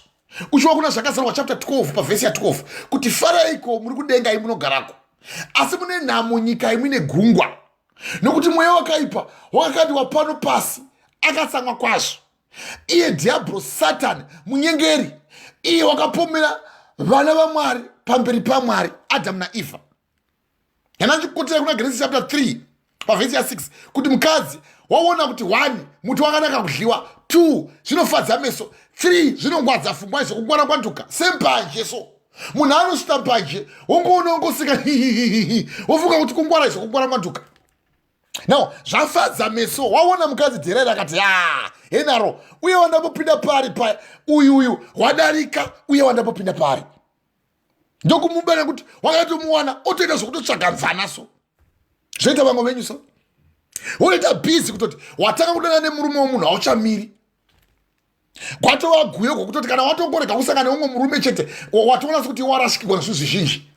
Wokutanga uku umwe musi zvaunoitirwa namai mumba umu handizvo zvawaitirwa uku nokuti wei mari yaanotsvaga waitirwa chikonye dungira uku. Vamwe veto vanoita kunana mumalau uku woenda kuchina Mwari uku vachitoda kukudzidzisai kuti kana muri panovo varume vanochengetewa sei. Now kana iri culture vachiitira culture kuti munhu achengetewo murume wake zvakanaka izvo, but pane vamwe vanotoenda kutobhadhara mari idzodzo kuti vandodzidziswa kuti chii ndingahura sei uye kana ndasangana nemurume ndofanira kuti murume arambe achidzoka pandiri sei, ndofanira kuzvimaketa sei. How good must I be in bed? Ndofanira kuva ndiri munhu wakaita sei, ndinofanira kunakidza murume wandendasangana naye mumachira sei. Varume vozvitawo vamwe vanoganyora kana pazviuna apa semapenzi kutotsvaga simba chairo rokuti anofanira kuwana chihure chinofanira kuti chive chinokudzwa kuti avo baba havaiti. Now zvichida iye mukadzi wokutanga wanga avati naye paGaza wakati ndakanopawo mashoko kuna Dherira kuti Dherira wandasangana naye murume wano Samson uye wesimba uya wokubvarura shumba nemuromo ichidambuka uko uya murume uya haaneti panovo sanganewo naye. Now kana watanga simba soro chihure kana wangotanga nati chihure chigemu asi pane pachinoperera chawamaperera chichaita chemurume ichi munotanga muchihura so motoona sokuti zvinonakidza so uye zvichifadza meso ake afara manje muchiwa kuti zvino pashure akada mukadzi waakanga agere pamupata weSiloka atomuona so akati auyu wakanaka kuti ndibhodlawo ndadlauya ndofanira kudzokorora futi umwe. Ndofunga vakadzi vevafiristia vanonaka chose patozodzokera kuIsraeri ndenda vamunhu anenge ava nenjere. 1 zvakanaka kudliwa, 2 zvofadza meso, 3 zvoda kungwadza pfungwa. Ndozvoita mahureso ndakangwara strike kana daso totadza kuti kana mukadzi ndetogona kuziva kuti mumwe mukadzi anofanira kubhevha sei otoda kufananidza hure uku nemukadzi wawakapuwa naye mumba uku. Imakaita sungano yenda chikuregera kuna vaHebrew chapter 8 kubva pavhesi ya 6 yamakaitwa sungano yekubudiswa mukati mesvina vachibudiswa muimba yaFaro vachinzwa kuimba yeKenani vodokanganwa so. Iwo ngochiwa vaHebrew chapter 12 kubva pavhesi ya 16 kurege kuvako nemhombwe kana asina hanya naMwari saIsau wakatengesa utangwe nekuda kudya kamwe chete. Dziri beans maona kuti vakanaka vane natural Brazilian tarisai muone paganda iri mofunga kuti kana kazembera kana pazama apa soba ndofunga ndohleza ndikahleza iye ndiye achadomanga chete toti kana mwembe kana ichimwa zviya chiri chimhuru chechidhunhisa so mai zamu chichirova zamu mai vandofanenge vachakavigwa kuro nechisoro chechimhuru mai kana yaona kuti rava sigondoro manje inongosunga mukaka kutoti kumanga kusunga mukaka so hauchabudi uchitofungidzira kuti nekugona kwako chiure ikokoko kanosveta zamiro ivo vachapesera vamanga nekuti ndichahleza hlezai zvenyu kutongwa zvakunononoka vanakomana vanhu vanosimbirira kuti mabasa asakarurama muchihleza so tari kuhleza so muchimwa mahlaka hino mamwe mahlaka ndiwo amunomwa mukadzi anenge abva kana kubvisa mimboko dumbu rako reyo rosuta kudai pamwe anokutaura kuti handibata anokati haimwenyu mukakoti anoti handidi kuti mupinde pandiri mamwe maurachiziva kuti handidi kuti kuvurai mungambotivurai imi kana iye anenge akatsukira sevabvisa mimba vava kana anenge mukadzi anenge abva kupona vanenge vakatsukira so gana rinenge rakatsukira abvisa mimba chipinda mukati uone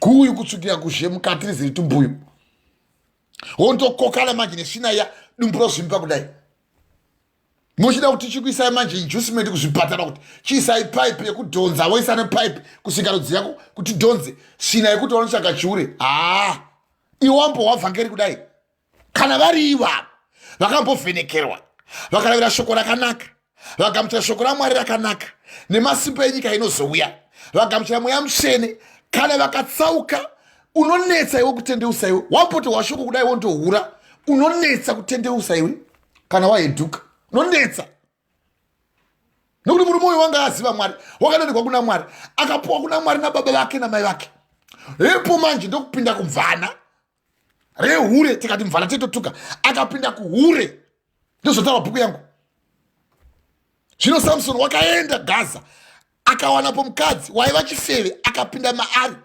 vatongi chapter 16 pavhesi ya 1 nokuti hatingangotuki mvana pane vamwe vakadziwo vakangosiwawo vangoitiwa vana nevamwe varume ndokutiza osara vamvana hatingatuki vakadziva kuti tovatukire izvo ungamutukirei kana tichiwa kuti pane mukadzi wakanga ari chirikadzi wakanga aine mwana wake akapindwa akachengeta murume anonzi Elijah tingamutukirei patikutaura pamusoro pako iwewe kana mwoyo wako uchinge wasipinda sindimara so mwoyo waona kuti chirwere chinokudakidza so hautozombodi kumbodzokera sure unongoona sokuti zvanaka manje kudliwa izvi uye zvofadza meso uye zvongwadza unoona sokuti iye paaitopinda inoona kuti asimba richatowanda nekuti kasimba rikawanda pane zvandachiita izvi havachanakidza zvino vanoteya manje voisa mugomba chezvavaita manje avafisira vakati taziva ava vakatomutsvagira izvozvo kuti toda kuti iwe utaure naye toda kumubata umunyengere vazhinji chaizvozvo vapedzegwa mari dzavo vana vanotambira kumishoko havatorina kana mari dzerendi mai kumbo iwe uri bhizi uri kutora mahure uchisa mahure mumba uye mahure yaunoisa mumba iwo zvonetsa manje zvonetsa manje zvonetsa manje zvonetsa manje ndokupira uchaja mai panapa nichaji foni yangu ndasiyenga kuti motikari muchimzikai mwana anotaura zvonetsa manje hauchabviri manje kuti uchimira pachokwadi yaMwari mari kana wauya manje hauchagoni kuchengeta kana mari kuti upe vana mari mai votambudzika vofundisa mwana chikoro iwe haupo uri bhizi kuro nekuti ava vachironga manawo mana anga ari kuti 1 tichakupa mutengo nekuti hakuna hure raunopinda mari risingadi kubhadhagwa hazvigoni izvozvo uye vamwe vanototumwa vaya siyanaitaura kuti vanoita basa varume sekunana Asia nemunona Europe vakawanda inonzi human trafficking vanosevenzesa vakadzi kuti vavaitise mari nichitori bhizinesi so munoita bhizinesi so rokunoti murume ngaauye ahleze asi kana ahleza pandiri ndine umwe achauya achindipa mari nebasa randiri kuita nekuti ndiri kutora varume ava vachive vachisevenza pamuviri wangu ini iye anenge achitori contracted ari contractor pamwe kumurume futi kwete kumukadzi saka uyu mukadzi uDherira wakatotumigwa basa rekuti toda kuti muwise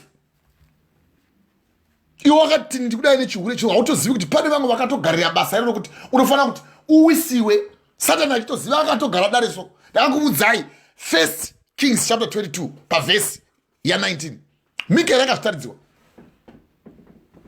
pamusoro paAhabhu nyaya yekusateerera iyoyo akanga wana hure.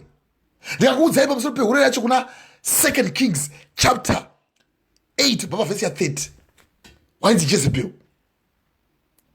Now 1 Kings chapter 22 pavhesi ya19 Mika yakazvitaridziwa akati ndaona hondo dzekudenga dzakamira dziri kurudyi kurudyi neruboshwe rwaishe Jesu Kristu ivo Baba Mwari dzakagara pachigaro chemutsara.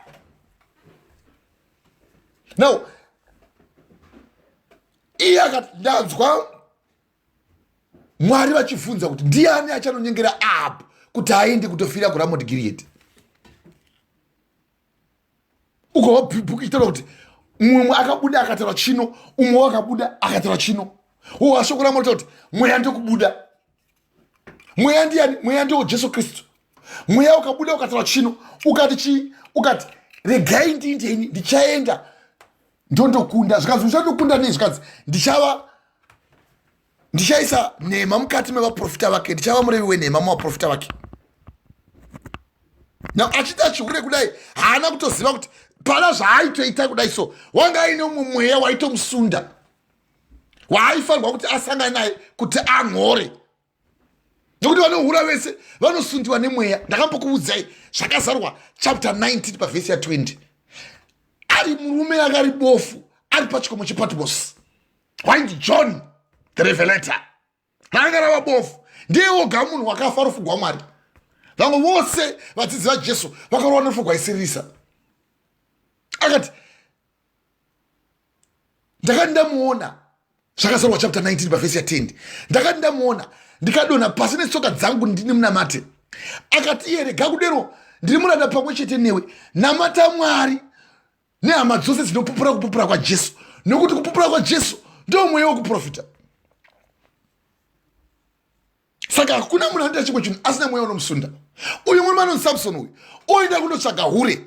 Wakanga atova nerimwe hure raanga atombosangana naro ramawo richiverengwa namai pana vatongi Judges chapter 16 pavhesi ya1 kuti zvino Samson wakaenda Gaza akanoonapo mukadzi waiva chifeve akapinda maari. Saka anotanga chete chinhu chaanenge atanga chechihure haazodi kuregedza, nokuti chihure chinonakidza asi unobahwa chete. Igemu i90 minutes yebhora asi ropera. Kana wangotanga kutotora mukadzi womunhu pane pauchabahwa chete. Enosafunga sokuti unoti kwairega ndingoita ndongoravira ndosiya. Uyu murume uyu waravira mawa pavhesi ya1 pavhesi ya4 ndo pamawa uchinzi zvino pashure akada mukadzi wakanga agere pamupata weSikironi. Watotanga kana watotanga kutoura hauchadi kuregedza manje. Nenge wachisindimara so moyo wako unenge wasindimara so Mwari vatotumira simba rokuti ukanganise kuti uchitenda nhema, kuti utende zvisakarurama, kuti unoti mahure ndo anonaka. Ukareka mukadzi womupa uye kana ndikasahura handisiri munhu, uye kana ndangorega kuhura then ubaba hwangu hwapera, kana ndarega kuhura umai wangu hwapera.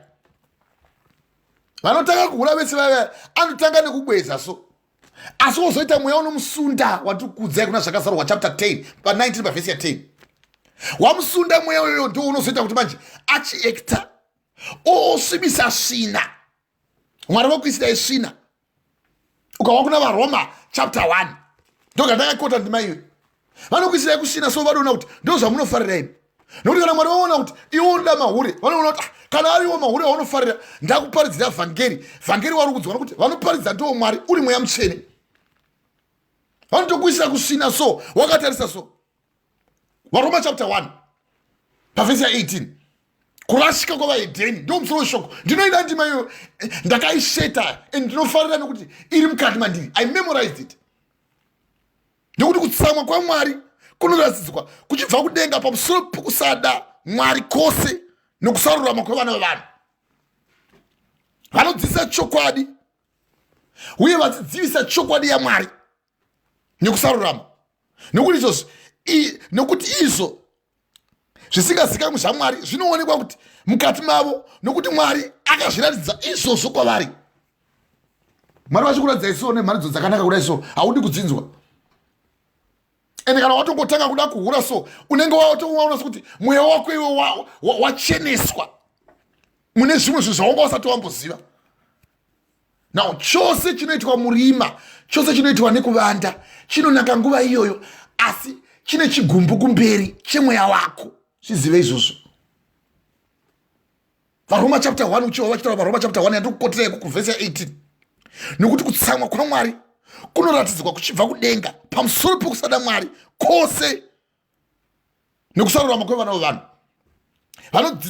vanotodzivisa chokwadi nekusarurama, nokuti izvo zvisingazikanwi zvaMwari zvinoonekwa mukati mavo, nokuti Mwari akazviratidza izvozvo kwavari. Nokuti kubvira pakutanga kusika kwake kwenyika izvo zvake zvisingaonekwi uye simba rake guru risingaperi zvinoonekwa kwazvo zvichizikanwa pazvinhu zvose kuti varege kuva nepembedzo, nokuti vaimuziva havo Mwari asi havana kumukudza saMwari kana kumuvonga, asi vakafunga zvisina maturo nemwoyo yavo isina zivo ikasvibiswa. Mukafunga zvisina maturo so ndo zvaakaita murume anonzi Samson. Kufunga zvisina maturo so kuti ndavata nehure 1 rekutanga 2 ndakufamba pamupata weSikironi ndawana ngomukadzi Dherira. Now ivo varidzi vaFilistia varidzi veGaza, the Philistines paGaza Strip vakati right toziva une mbiriwe, ende vanenge vachikuziva kuti une mbiri kana yekuparidza uri munhu waMwari kuti imimi ngoitai kuti zvoe zvamunoita moti hanimboika nefoni hanimboika nechinyi zviya zvokuti asambofunga kuti mogona kumutora vhidhiyo achihura nemi uye muudze kuti chero muri mukuru wenzanga kana dhikoni chero mukahura neni hapana kana anoziva. Na bhuku yangu tsanangura ichitiwo mungavanzira vanhu vari pano panyika asi mungavanzira vamwe Mwari vari kumusoro kudenga. Kawa Matthew chapter 16 pavhesi ya 26 zvinogobetserei kuti munhu awane zvose zviri pano panyika iye agorasikirwa nemweya wake kugehena uko nechihure so. Mamuchiwa 1 Corinthians chapter 6 pavhesi ya 16 ko hamuzivi here kuti wasanganiswa nehure nechifeve iye yadovawo hure kana kuti adovawo hure nekuti asanganiswa nehure vava nyama imwe chete, asi wasanganiswa naMwari wava nyama imwe chete wava mweya umwe chete naMwari. Pavhesi ya 15 ko tobvisa here mitezo yemiri yedu kuti ite upombwe. Pauro kuti haisho kwete hatingadaro. Vhesi ya 18 tizai upombwe. Anani anoita upombwe anotadzira miviri yake, ende anani anotadzira muviri wake anotadzira kunze kwomuviri, anoita chivi anoita chivi kunze kwomuviri, nokuti miviri yenyu temberi yaMwari. 1 Corinthians chapter 3 pavhesi ya 16 kana munhu akatadzira temberi yaMwari naMwari vachamutadzirawo, nekuti temberi yaMwari itsvene ndimi iyo. Why can you say amen? Amen. Kana uchifungidza kuti wakangwara zvako toda kuti kuna kuDSC tinobvira kubata verse for verse kuti ubate ndima idzi. Kana ungoda mahure uri mwana muduku uye uchida mvana uri mwana muduku, uri mudhara uchida vana vechikoro uye uri munhu wakangodero. Now kana Mwari vachizokupawo nhubu vakaona kuti newe uri nhubu. Lamentations Maria ya Jeremiah chapter 3 pavhesi ya 24. Zvakanaka kuti munhu atakure joko rake achimudiki anyerere. Zvakanaka kuti munhu avimbe naJehovha anyerere uye amirire ruponeso kwaJehovha anyerere. Zvakanaka kuti munhu atakure joko reujaya hwake kana usikana hwake achimuduku. Ko zvakanaka nezvakaipa hazvipi pamuromo wokumusoro here? Ndiani angataura zvikasaitika? Now ko munhu anonyunyutireiko kana achirohwa pamusoro pezvivi zvake naMwari? Iwe ochema manje ndopondera kuwana mukadzi musikana wakanaka kana kuti murume wakanaka, iwopo wakanga wadhidha ndopaunosvika manje wondopuwa zigadzi riya rakabvisa mimba 20 kana zimurume riya rine vana 100 kushoko. Na Mwari vanokupa nhubu nekuti wanga uri nhubu. Zvizive izvozvo kuti Mwari havagoni Mwari havasi mutsauro wemunhu. Mabasa aPostoli chapter 10 pavhesi ya 35. Mwari havasi mutsauro wemunhu. God does not show favoritism.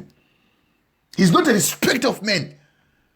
Safunga sokuti kana ukahura iwewe chero wanga uri munhu waMwari uchiri kuenda kuparidza shoko raMwari, Mwari vachakuregera nekuti wamboparidzira vanhu vakatendeuka. Mwari havasi mutsauro wemunhu.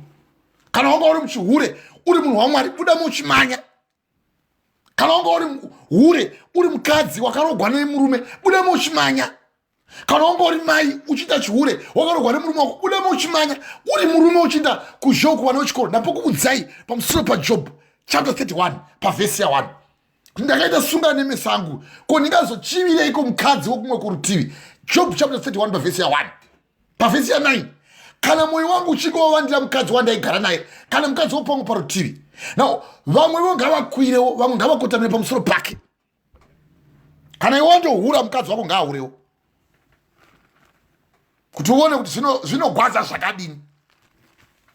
Izvi tiri kupupurirai kuti muhwisise kuti achitanga chihure murume anonzi Samson wazipigwa nachoko akati ndapinda mai ava vari chipi nekuti wese anongopinda muhure haampoti mai vomba nekuti haugoni kutora mugwavha haugoni kutora muzambirika kuzhoko wekushe kana kuti haugoni kana kutora mutohwe. Okay, mutohwe tine mutohwe pamisha haugoni kana kutora kana mudziri ng'ombe kuzhoko wouya womuisa mumusha.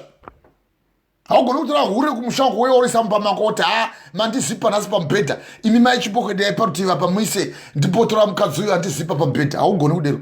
Kana kuti imi baba imboteverai kuti ndambosangana neboyfriend uku wandichichisa chose uyai mupovatana inapo kushoku kuti kana watongwara zvako njere.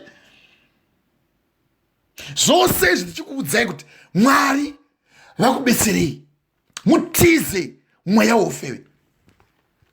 Murume uyu wanga asati ambowana uyu but watanga manje nemahure variko vamwe venyu manguri mapedza wakare mabhandi newakaipa. Mukadzi wausatowa naye murume wausatowa naye mimba dzawabvisa hadzitauri nemagadzi mamwe awavata nawo haumbotozivi pamwe nekuda kwakungoda zvekumanya wakavata nemagadzi mamwe asati amboto anguri abvukudziwa wototi kwai ndawana. Izvi vanotora mushonga vachindokuzha uko vachiuka vosunga rudzi uko iwe wotofunga sekuti wasangana negirlfriend. Izvo zimvana rakabvisa vana 20 nekutunhu hwako nekudawo chihure wototi kwai ndakasangana nemusikana. Sebenzi ndasangana neboyfriend yangu irozi boyfriend rinenge rakagera musoro rerare nezimhazha rosvika kugotsi kunoko osvuura manje musoro kuti asaonekwa mhazha iya onzi boy yakachena musoro kudero kana boy nezimhazha kuda ndine boy ndo zvakaita boy izvozvo. Mweya wehufeve Samson naDherira. Handizvenyu mai chimusikai takuda kupedza chikalengi zviti bve chimusikai pavhesi ya 6 zvino Dherira akati kuna Samsoni, ndiudzako kuti simba rako guru rinobvepi uye kuti ungasungwa neiko umanikidzwe. Pavhesi 7 Samsoni akati kwaari, kana vakandisunga namarunda matsva manomwe achigere kuomeswa ndichashayiwa simba ndikava somumwe munhu. Izvozvo mukadzi ari kuti akuuya bit by bit ndokuredzawo kamwe muchikwa so naidhedhi ndizvere iwo paunonzi dhedhi waakutoita zenze. Izvo ari kukudhedhi zvichaizvo haasi tombodhedhi nemwoyo wose. No mukadzi wangu ari muno kana dhedhi anorevesa. Hino vaya vanodhedhi mahure vaya vanenge vachitsvaka kukunyudza kuti ubudise mari. Ima muchihwapa pavhesi ya 5 kuti madzisi avaFiristia akakwira kumukadzi akati kwaari munyengetedze uone kuti tingamukunda sei kuti timusunge timumanikidze. Ipapo mumwe nomumwe wedu uchakupa mashekeri esirivha ane 10 ramazana nemazana rine rimwe. Zvazvino mubayiro zvaaita izvo. Vamwe venyu musangana nemahure so mefunga sokuti makangwara. Izvo ndi muri kuda kutotewa mweya wenyu. Muri kuvhimiwa so semovhimiwa shiri so. Saka ndakatoteya kuti hamira rive riraramba kumubata hatisame futi. Zvino iwe unofunga kuti wakangwara uchimbopukunyuka pamwe apa achiuya mukadzi nemano yose aipukunyuka achimuudza nhema. Hino nemahwe atakapuhwa evabetseri vedu ava madzimai ava kana akasevesera nehwiri akaita dete sera uri kuhwara kurevereka ramaira ndio randakatodawo iniroro iroro nokuti harisi gobvuka. Ihwiri rinoita kuti iwewo uzivewo kuti une mukadzi uye mukadzi azive kuti ndikutaura kumurume. Now kana ataura nehwiri akatetepa kudaro so vamwe munobva matoita wiki so achiuya achikupuruzira so semusoro so wotoona fanike wananaigwa nemweya mutsvene izvo uri kunanaigwa nemweya wesvina. Na mukuchiva kwemwoyo yavo Mwari anovaisira kusvina, nokuti kubvira pakusikwa kwenyika izvo zvake zvisingaonekwi iro simba rake guru risingaperi zvinoonekwa kwazvo zvichizikanwa pazvinhu zvose zvakaitwa kuti varege kuva nepembedzo, nokuti vaimuziva havo Mwari asi havana kumukudza saMwari kana kumuvonga, asi vakafunga zvisina maturo nemwoyo yavo isina zivo ikasvibiswa, vachiti vakachenjera ivo ari mapenzi, vakashandura kuhwinya kwaMwari vakakufananidza nemunhu anofa. Wototi kuhure ndopikana zvose ndokupai mani. Munondida ndatoona kuti munodida kana mukadzi wangu ari kumpa kuhana kana basa nini riri hure. Dheraira, mweya wadheraira unogona kukanganisa so, agokunyengetedza so, agokupuruzira, agokuti imimi ndimi mega makapenga kuvanhu vose vanodana newe, you are the most sweetest. Iwe waonzwa kuti sweetest manje ukati saka pa masugudimbe ese akadla indindoga ndinozipa saka kuzipa kwangu akapenga ko vamwe vose vandasangana navo nemhaka vasina kundibudza wopusisiwa manje waisigwa kusina yandiri kuparidzai yandiri kukotai kuna vaRomai chapter 1. Vakashandura kugwinya kwaMwari vakamufananidza nemunhu anofa neshiri dzinobhuruka nezvino makumbo mana. Saka Mwari mukuchiva kwemwoyo yavo akavaisira kusina kuti vanyadzise miri yavo, avo vakatsindirana zvokwadi yaMwari nenhema vakanamata hure kudarika musiki iye anofanira kukudziwa neusingaperi. Amen. Why can you say amen? Amen. Kutosunurira soziso kuti hwiro riya ndo randotoda mweya wadheraira unenge wakubata manje ende anokuredza kusvika akuhwina. Havanorevere chizo tokoreka kureva izvo zvinhu zvakanyogwa mubhaibheri. Ndo zvakaitika kwaari munhu manonzi Samson. Waibvambura shumba nemavoko ako maviri kudai. Izvo vachida kudero vaida kuti simba iro rokuti waiuraya maFiristia wanga aine simba hapana waigona kuwa hondo. Mwari vanogona kukupa rimwe simba rokuti uve munhu anoda Mwari, munhu anobata basa raMwari, vagokupa mano nemari. Iyo mari iyo ndiyo waunotora manje uchindopa kumasangano anogomera uko kuti uchitipa sangano mari munonetsai munoda macheche emari amazuva ano asi mahure uko unenge uchipa mahure sebedzi. Saka Mwari anovaisira kusvina kuti vanyadzise miri yavo. Handizvo ndichimisikai mai Pavhesi 7. Hey. Samson akati kwaari, kana vakandisunga namarunda matsva, manomwe achigere kuomeswa, ndichashayiwa simba, ndikava somumwe munhu. Famba. Pavhesi 8. Hey. Ipapo madzishe avaFiristia akamuvigira marunda matsva manomwe achigere kuomeswa, iye akamusunga nawo. Hey. Chiwa manje. Pavhesi 9. Apa wakanga achimbocheketa nokuti chihure icho chakashatira chekuti unogona kumborapa une usviko hwekuti Mwari vakanaka. Mwari ndovadaini asi ndoita hangu chihure pari zvandiri kuita izvi ndofanira kuti ndakachenjera. Chaakanga ochenjerera iye waida kuti iye asabvisigwa simba ranga riri paari. Handifanira kuti ndakachenjera handifanira kuvata ndisina kondomu. Na kuvata une kondomu kana usina kondomu izvi hazvichinji because kuvata nemunhu it's spiritual. Ochizo chitiudzai kuti simba ringapera sei mamuri ndiudzewo nekuti zvipfewo zvine nguva unosvetewa so mazwi. Iye akati ndokuudzai kana vakatisunga nemakashwa simba roinda. Chiwa pavhesi ya 9. Pavhesi ya 9. Hey. Zvino akanga ana vavandiri vakanga vakavandira muimba yomukati. Hey. Akati kwaari, Samson, hey. vaFiristia vasvika. Samson, vaFiristia vasvika. Izvo wanganga aida kuti iye aurawe mweya wadheraira. Munourawa baba vangu so muchida Mwari, muchifamba muchiparidza shoko raMwari, mofira chihure. Munourawa vamudhikoni vangu, imai mutomboparidza shoko raMwari, muchitotendeusa vanhu vakatotendeuka, vamwe vakatofa vamirira kuti kuuya kwomwanakomana womunhu kuuye vagoenda kudenga. Mugogofira chihure iye agoenda kudenga, wamakaparidzirai moenda kugehena. Ndatini munofira chihure baba vangu nenyaya yekuda kudya kamwe chete saEsau wakatengesa utango nekudya kudya kamwe chete, kurege kuvako nemhombwe kana asina hanya naMwari. SaSamson uyu wakanga uda kutotengesa pakutanga aireva nhema. izvo waimboti chihure asi chakashata ndofanira ini kana vakagara vandisunga ndatofa kaini saka ndinofanira kudzoka kuna Mwari vakandipa simba. Izvo uchitoita chihure pane conscience inokuudza kuti pane chihure chakaipa, chihure chakaipa hachina kumbonaka chakashata, asi umwe mweya wasata ndo unokuudza kuti ramba uchizipigwa iwe haunyare here, ungarega kunakigwa nezvinozipa kudai. Kana ndiwewo ungaitawo benzi shuwa kurega kunakigwa, iwe hauone kuti vose vanohura ava kusanganisira vose vaunavo ava vari kuzipigwa here, iwe orega kuzipigwa, usavata iwe. Iwe otoona sekuti zvinhu zvakavata kudzokera kuna Mwari. Nekuti bhuku yamunotsanga kuna Isaiah 55 kuti zviro kwazvo uchenjeri hwevano vanhu ndo upenzi pana Mwari. Ndosaka denga rakareba kudarika nyika uye nyika iri pasi pedenga. Nekuti ndangariro dzenyu hadziso ndangariro dzaMwari uye ndangariro dzaMwari hadziso ndangariro dzenyu. Isaiah 55 baba vhesi ya 7 soba vhesi ya 8. Why can you say amen? Amen. Saka muchiita chihure paya unoona fanike iwe wakangwara so Mwari havana basa. But wozoita imwe conscience inokuudza kuti iwo usarivara, nokuti ukarivara unofa. Nachikuudza kuti hapata nekodhomu, ukasavata nekodhomu unoita AIDS. Asi ndachikuudza kuti wasangana nemunhu uya uri kusangana naye mumweya kwete panyama. Zvepanyama ndezvokunakwa, but pane chawasangana nacho, nokuti kana vanzi vaviri vachava nyama imwe chete hazvinei kuti pazvagwa mwana kana kuti hapana kuzvagwa mwana, watongohura chavo chasangana nacho ndo chivi.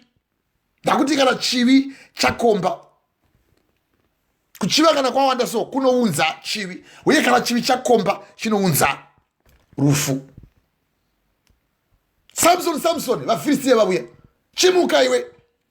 Izvo shasha yanga yatoziva kuti kana paanongobangwa chete ndapinda machena wanga ine mubayiro. Na vose vanotoita kuti vahureka vane mubayiro wavari kuziva kuti vachawana pamusoro pechihure chavo. Vamwe vanenge vachihurira kuti vawane chinovararamisa. Ndakakuparidzai pamusoro pevari kunana Festiku kunana Raroku, vanofamba vachitengesa miviri vachiziva kuti kana ndikangotengesa miviri pane chasvika ndichipuhwa mari newandahura naye ndoraramisa. Woto wamwe achiti musandiruzisa bhizinesi kana motaura naye, musaita nyaya yemhani. Kana moda zvokuti sangane ngouyai pano togona kungoenda pakona apa tomira pamvuri apo wakavanda. Kana mota menyu moita zvamunoida moita, ini mubayiro wangu kana unga wawe 5 minutes imi mari yakati. 1 Corinthians chapter 6 verse 11. Vamwe venyu tanga takadero asi takashambidzwa, asi takaitwa vatsvene, asi takasukwa neropa rejigwayana. Now asi takaiswa vatsvene naivo Ishe Jesu Kristu Mwari wedu. Saka hakuna chaunotiudza, experience is the best teacher. Tozviziva izvo.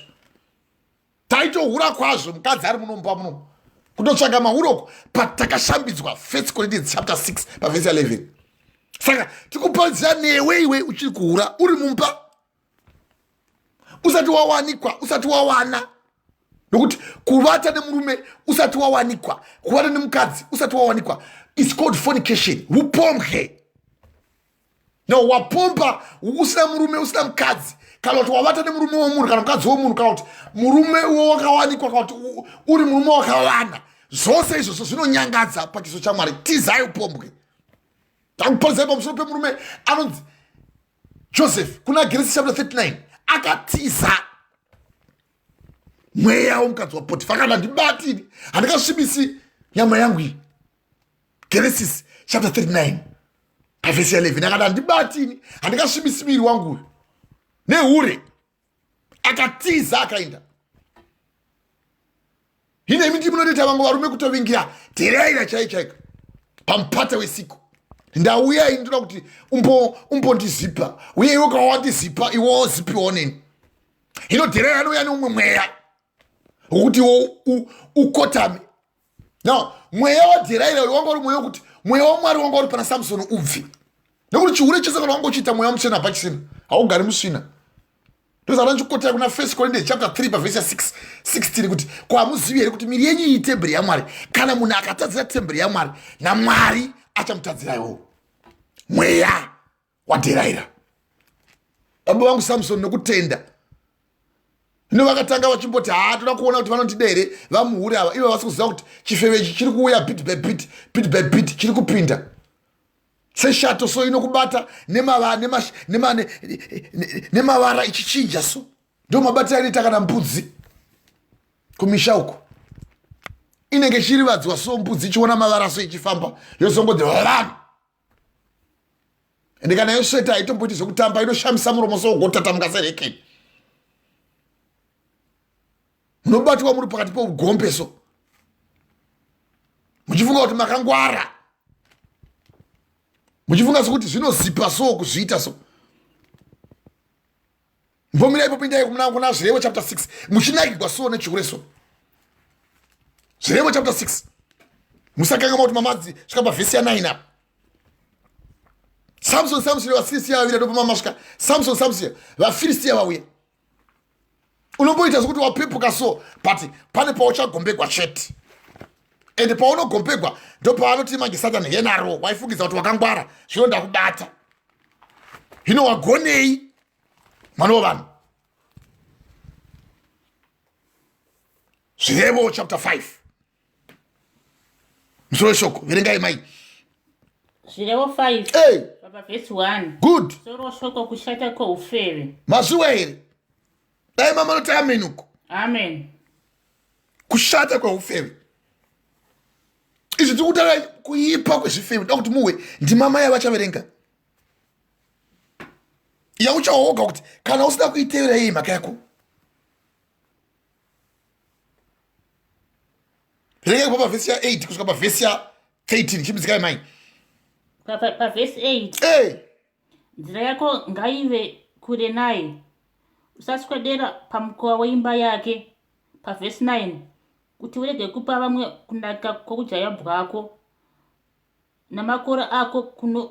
Averengai zvakanaka. Nzira yako ngaive kure naye, usaswedera pamukova weimba yake, kuti urege kupa vamwe kunaka kwoujaya hwako. Kureva kuti usapa uri musikana vaya varume vaya vakungoti ngoyai mungopinda mandiri, ngoyai mungozorora zvenyu mungozipigwa so, kuti urege kupa vamwe kunaka kwoujaya hwako namakore ako kuna ane mwoyo mukukutu. Kungoti zvose zvaunongoda kungoita ungoti hacho zvawangouya pamba zonke.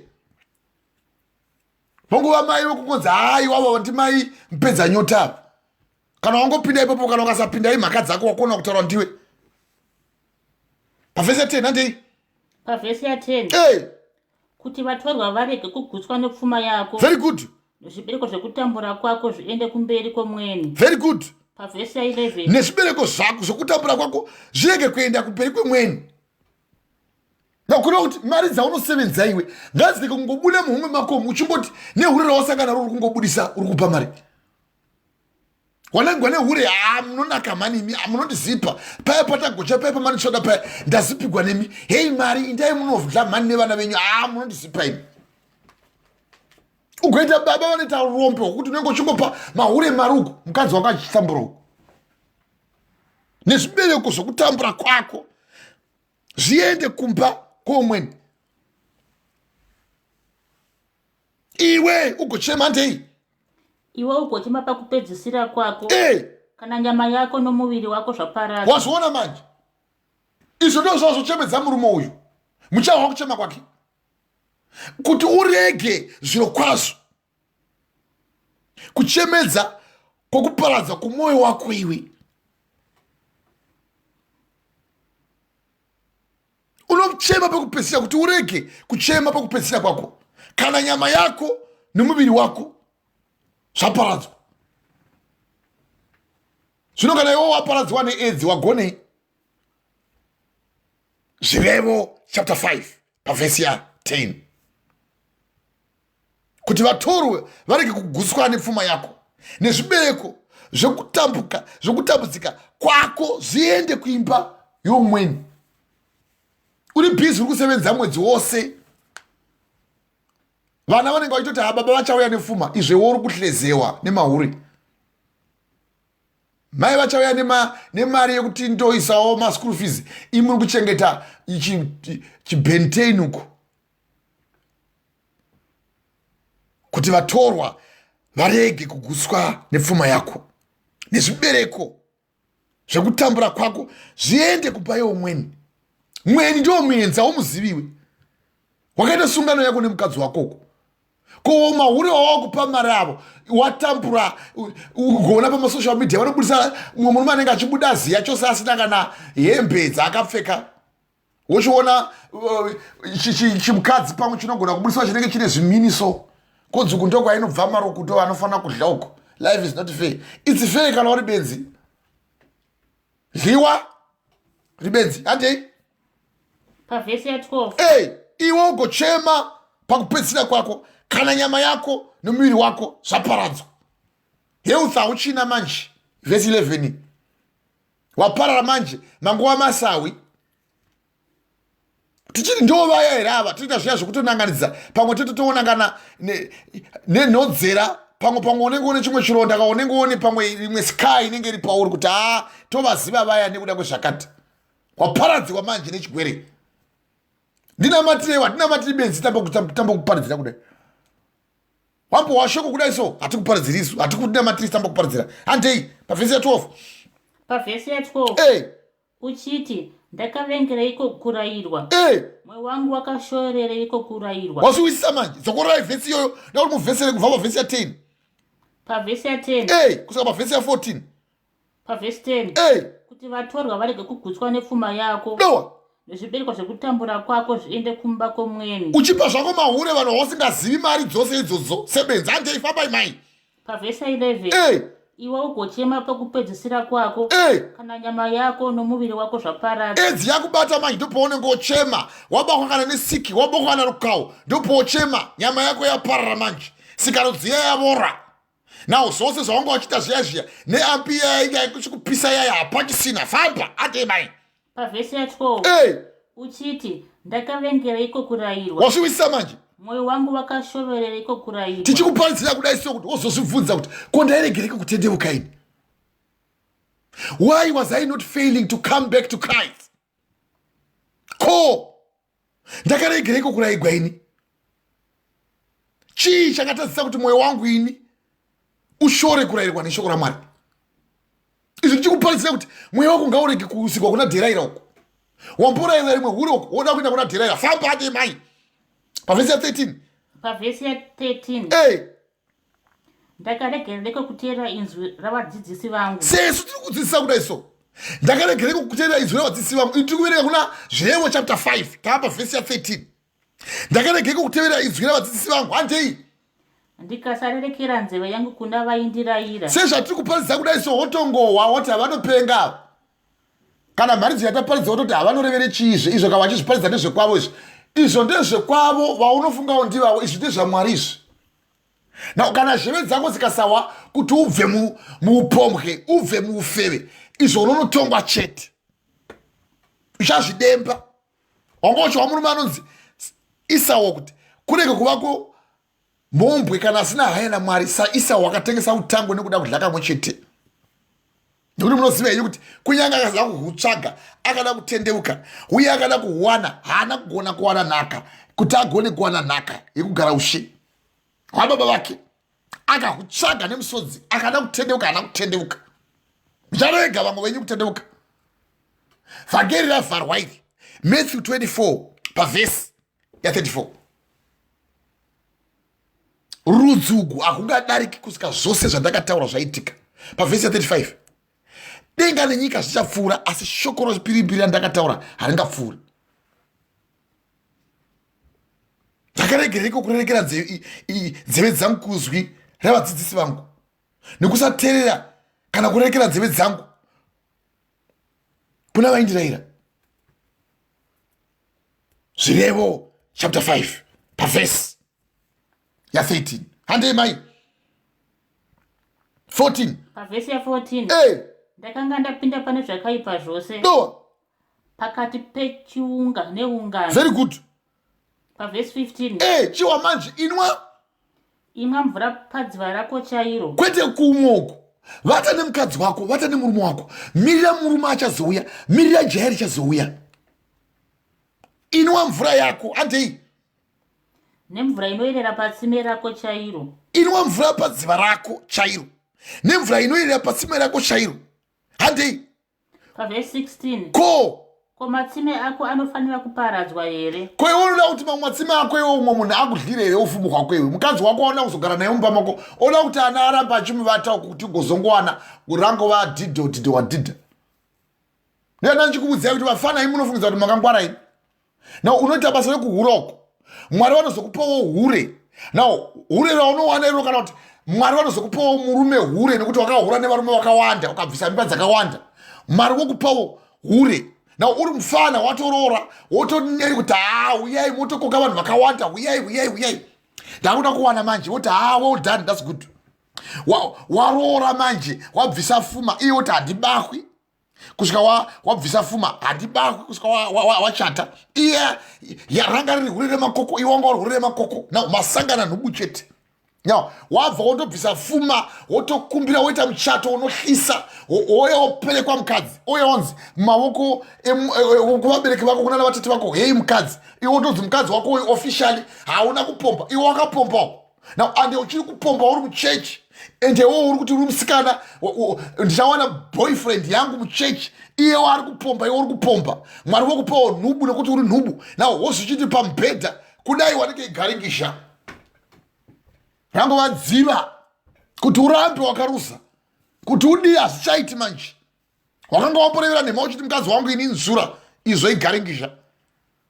Rangu rirabvukidzwa kare nemhakei Mwari vakakupa nhubu nekuti iwe uri nhubu.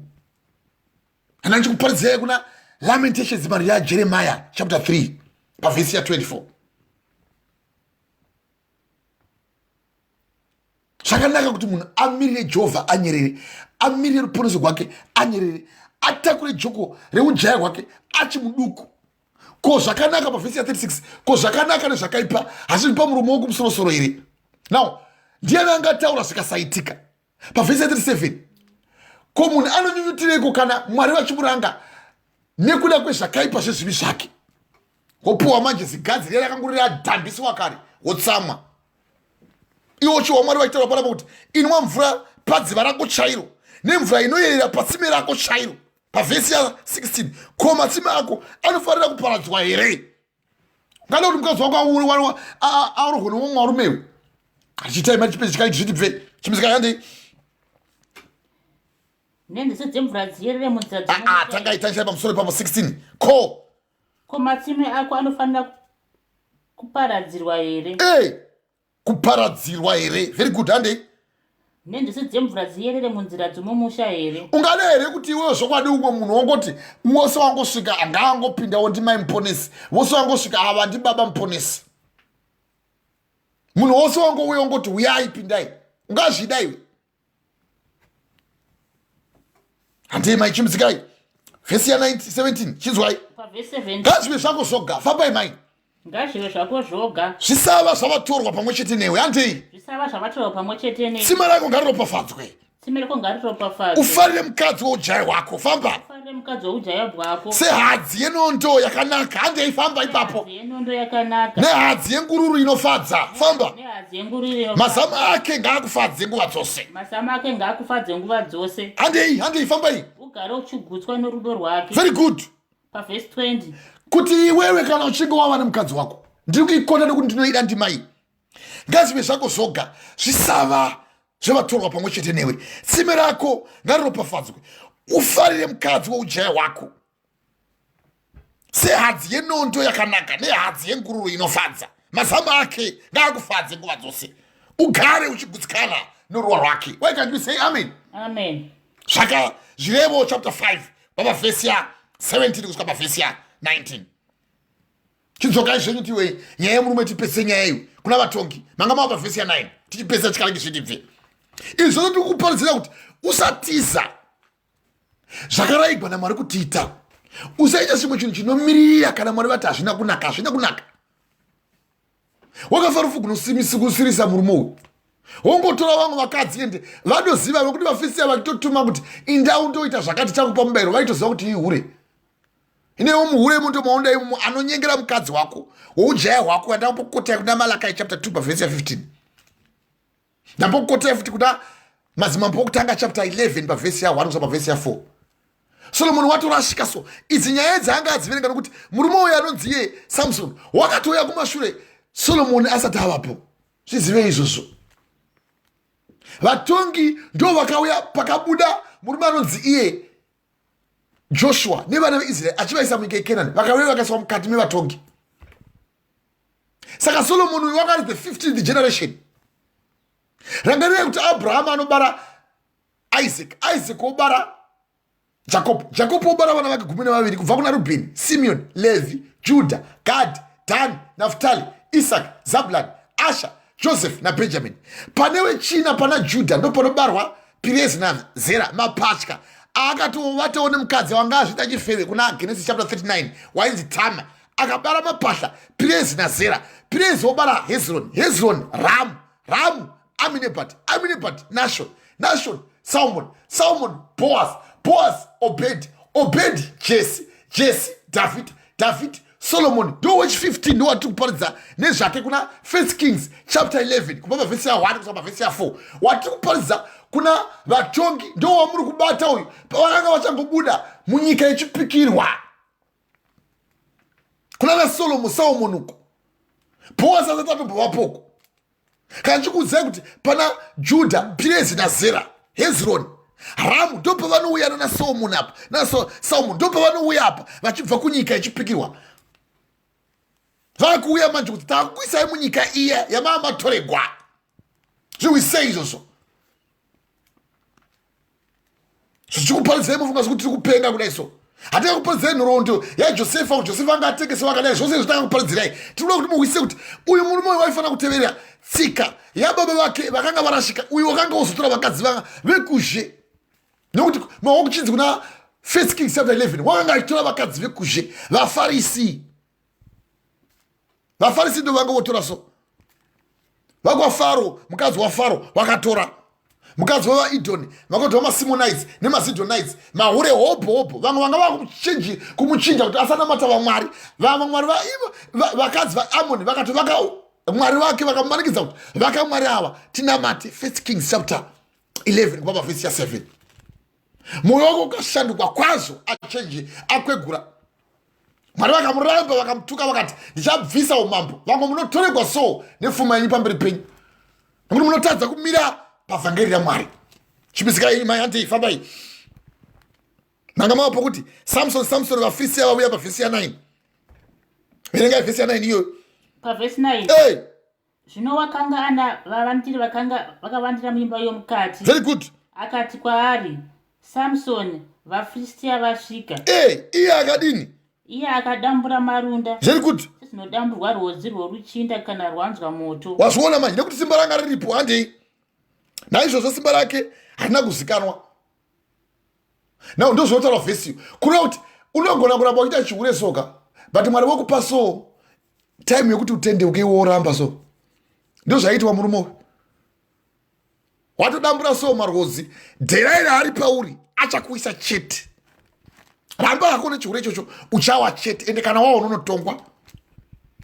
Samson vaFilistia vauya, iye ndokumuka, iye ndokudambura runda sezvinodamburwa rwodzi rwoushinda kana rwanzwa moto.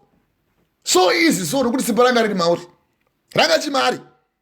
Mwari vachine hanya newe panguva iyoyo, but pane paunokotama chete handei. Vachikupa grace period kuti ibva muchihure iwe haudi, vhangeri raparidzwa iwe haudi handei. Pavhesi ya 10 mama. Pavhesi 10. Hey. Ipapo Dherira akati kuna Samsoni, tarira wandidadira nekundirevera nhema. Zvino chindiudza hako kuti ungasungwa nei. Wazviona manje? Mahure haaregi kuwana mano ekukuwisa chete, uchawa chete. Vanomborega kumbokuisira kana iwo makamera mazuva ano ekuti kuti muvabate muchaona exhibit. Havakupi kamera iyoyo. Wambotara kuti hai zvemafoni nandidi kuti mafoni hai nandiwinayo. Mambo kuti vanga vakavandira.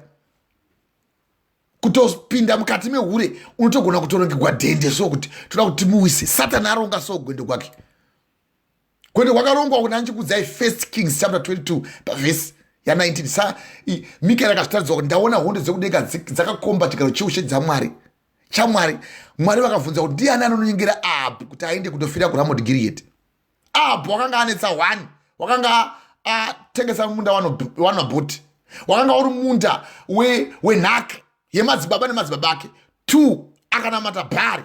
3 akatora hure Jezebheri wanachikotera kuna 2 Madzimambo chapter 8 baba verse 30. 4 Mwari akati enough is enough. Mikaeri akati ndaona hondo dzekudeka dzakakomba chikero chose dzaMwari vakabvunza kuti ndiani unonyengera Ahabhu kuti aende kundofira kuRamoti Gireadhi. Kunorongwa gwende kuti uchibakwa needziwe kana rukawo kana kunopondewa uchiita basa rekuhura nevakadzi vevanhu. Ndo gwende kwakarongwa gomurume anonzi Samson kutobva munyika yeIsraeri kuenda kuGaza kuvaFiristia kundohura kuti rufu kusangana naye. Iye angaita mabasa makuru kwazvo. Muchawa akaenda baba vangu Ahabhu ndokutofira kuRamoti Gireadhi. Korongwa so gwendo so kwakone kuda kuchure rotorongwa rimwe hure kuti Mwari watoona kuti unosindimara moyo iwe. Safaro wakasindimara moyo kuna Exodus chapter 5 verse 2 akati Jehovha ndiye ani kunditeerera inzwi rake handimuzivi handiteereri nezvake uye handina hanya naye. Akaramba kuti handitenderi inini vana ava kuti vabude vaende kunyika yavo yeIsraeri. Semarambira unoita so chikuparidzira takuparidzira so akaramba ukazoenga Exodus chapter 4 verse 21 akaudzwa Faro kuti akaudzwa Moses kuti iwe Moses uchenjere kuti ndichaisa zvishamiso zvose mumavoko ako asi ndichaomesa mwoyo waFaro kuti arege kuenda kukutendera kuti utore vana veIsraeri uinde navo kunyika ichipikirwa. Vanotoomesa so mwoyo wako Mwari vaona kuti unonetsa. 2 Thessalonians chapter 2 verse 11 saka Mwari anovatumira simba rokukanganisa kuti vatende nhema kuti vose vasina kutenda chokwadi vakatenda nhema vagotongwa. Tichikuparidzira so vhangeri riripo, bhaibheri riripo, vatumwa vaMwari varipo, mweya mutsvene uripo uchitozvipupurira kudai. Iwe oramba uenda kusvina uko Mwari vokuisira kusvina kuti unyadzise miri yako. Iwe wakanoti nazvokwadi yaMwari nenhema ukanamata hure kudarika musiki iye anofanira kukudzwa nekusingaperi. Amen. VaRoma chapter 1 verse 25. Why can you say amen? Amen. Takatorongwa gwende kuti uri anofira kuFiristia wanofira kuvaFiristia handei. Pavhesi 11 akati kwaari Pavhesi 11 akati kwaari kana vakangondisunga havona mabote matsva asina kumbobatisiswa ndichashayiwa simba ndikava somumwe munhu. Very good. Pavhesi 12 Pavhesi 12 ipapo Dherira akatora mabote matsva akamusunga nawo akati kwaari Samson vaFiristia vasvika. Handei vakavandira muimba yomukati. Saka ndo zvaanoita anenge akakuvandira so kuti handichamubata seti achiura. This is the second time now. Iye akati haiwa indai motora tambo dziya dzisati dzambosevenzesiwa uyai mundisunge kana mangonisunga simba rangu ropera. Iye apa avata newe chifeve nenyaya yekuda chihure ichocho. Mwari vachine potential newe vachiri kukupa mukana wekutendemuka iwe. Now ugotopuwa mano yekuti tiza chivi izvo wakanga achinzi tiza chivi Samson ndakakuda iwe you became a Nazareth wakawa munhu asingafani kugegwa bvudzi. Hino vamwe ndipo pamunochengeta mhotsi mumusoro muchinamata jaha Rastafara. Chitiudza kuti mhiko dzakaikwa pauri iwe naMwari ndedzipi? Ndaiudza mai guru vangu kuku ini chandakati ndotaura chokwadi mai guru vangu maivande mukadzi womukoma wangu kati bvisa mhotsi dzako idzo hatina kunaka. Mune imwe mweya munogona kusundiwa so newakaipa so musingazivi nekuti simba remukadzi murume weSamson ranga riri muvhudzi muchawa paranga riri. Hino vamwe venyu nevamwe vaMwari Gabriel Salasi Mwari anonamata jaha wembanje wekuEthiopia uko ndo vamwe munochengetera mhotsi dzenyu musoromo rigoreba bvudzi so vanotosviwa pona vatoteerera zvezvimai vande ukawa Mwari vachitaura kuna Ezekiel 33 verse 11 ndinopika noupenyu hwangu ndo zvinotaura Jehovha handifari nerufu rwawakasarurama asi kuti wasakarurama atendebuke munzira dzake dzisakarurama. Tendebukai mungafireiko imi wanda veimba yeIsraeri? Kusateerera here chii chingaku mofirei?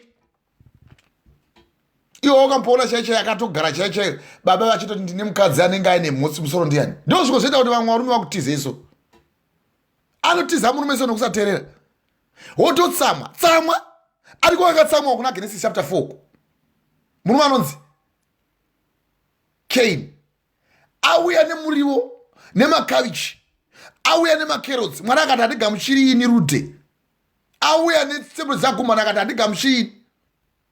Mwana akati wadii kukumbira munun'una nekuti munun'una pavakazvagwa vana vari vaviri neropa chete ndokuti vaponeswe, vachizvagwa nababa vavo Adhamu namai vavo Eve, vakanamatidzwa makanda emakondowe kana kuti mafirst bones emakwai neropa kuti vaponeswe. Only by the blood to be saved.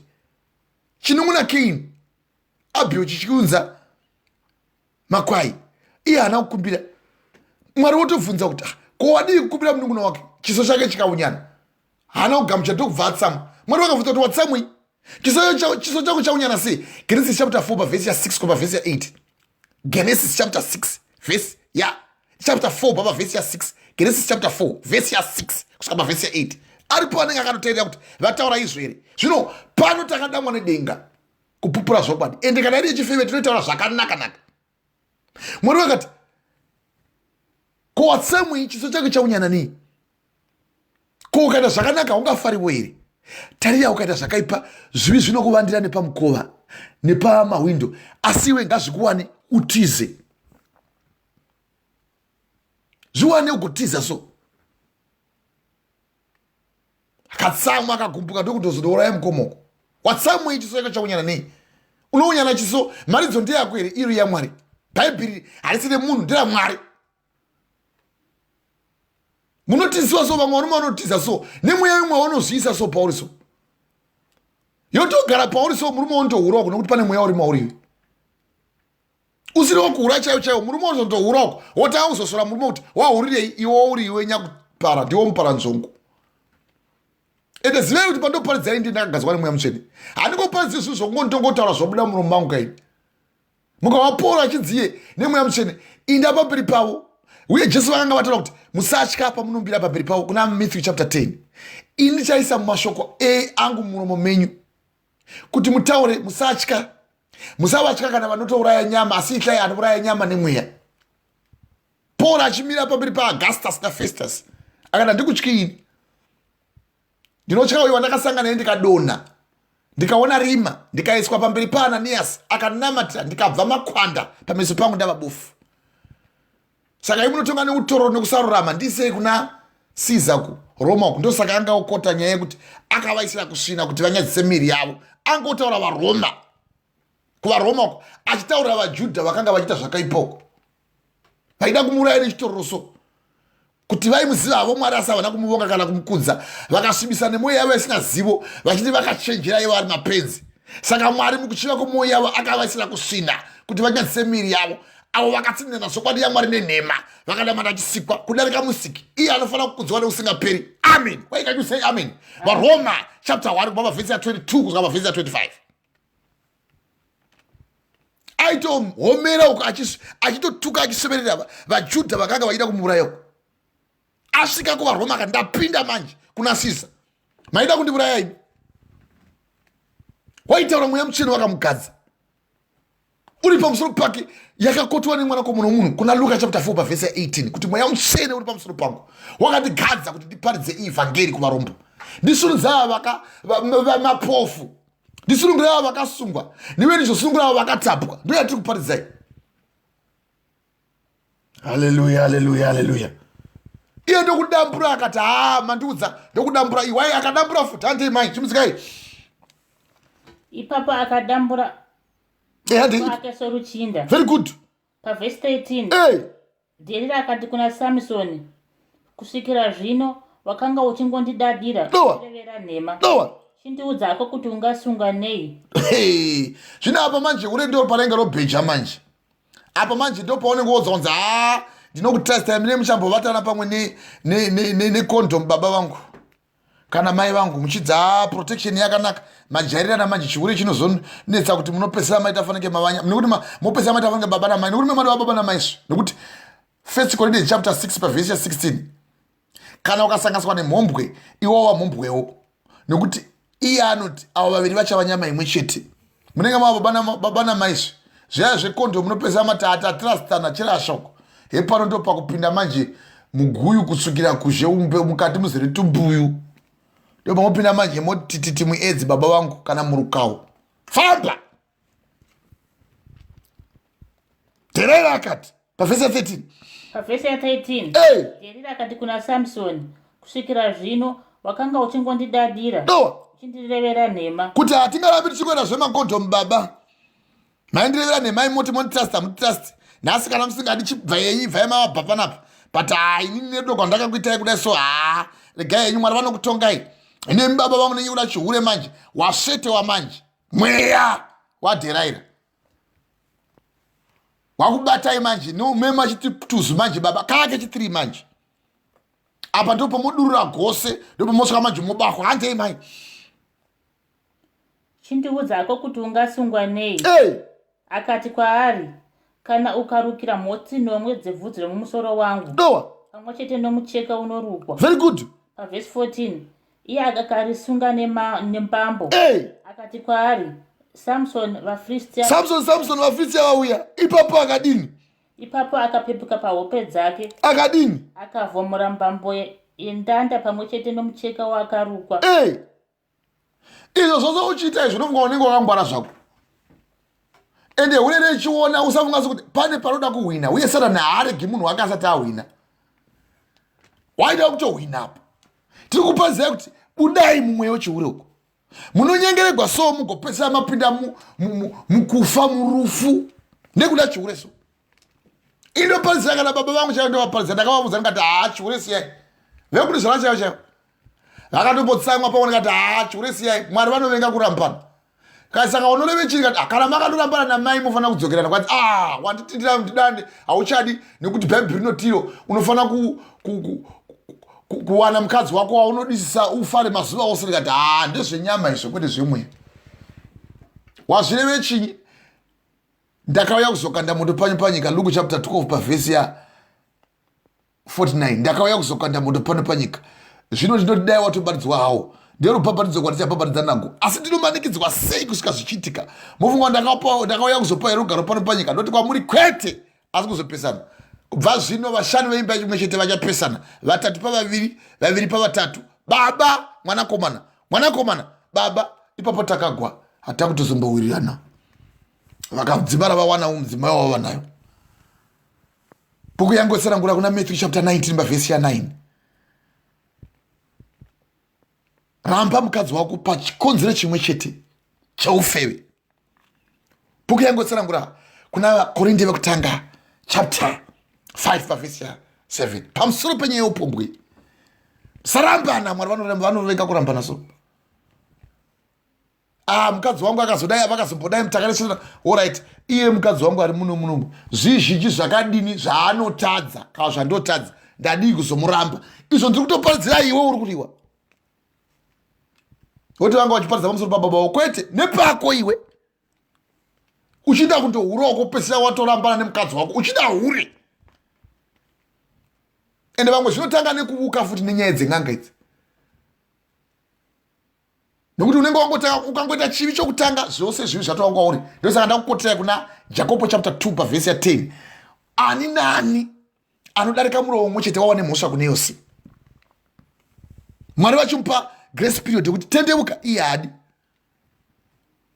Zvino Mwari kana voti ndokurambidza kuti upinde denga nekuti wakarega kumira nemukadzi wako uya waida uya iwe woenda kugehena nekuda kwezvakati. Vanoparidza chitoreka kuparidza zvakanyorwa mushoko raMwari.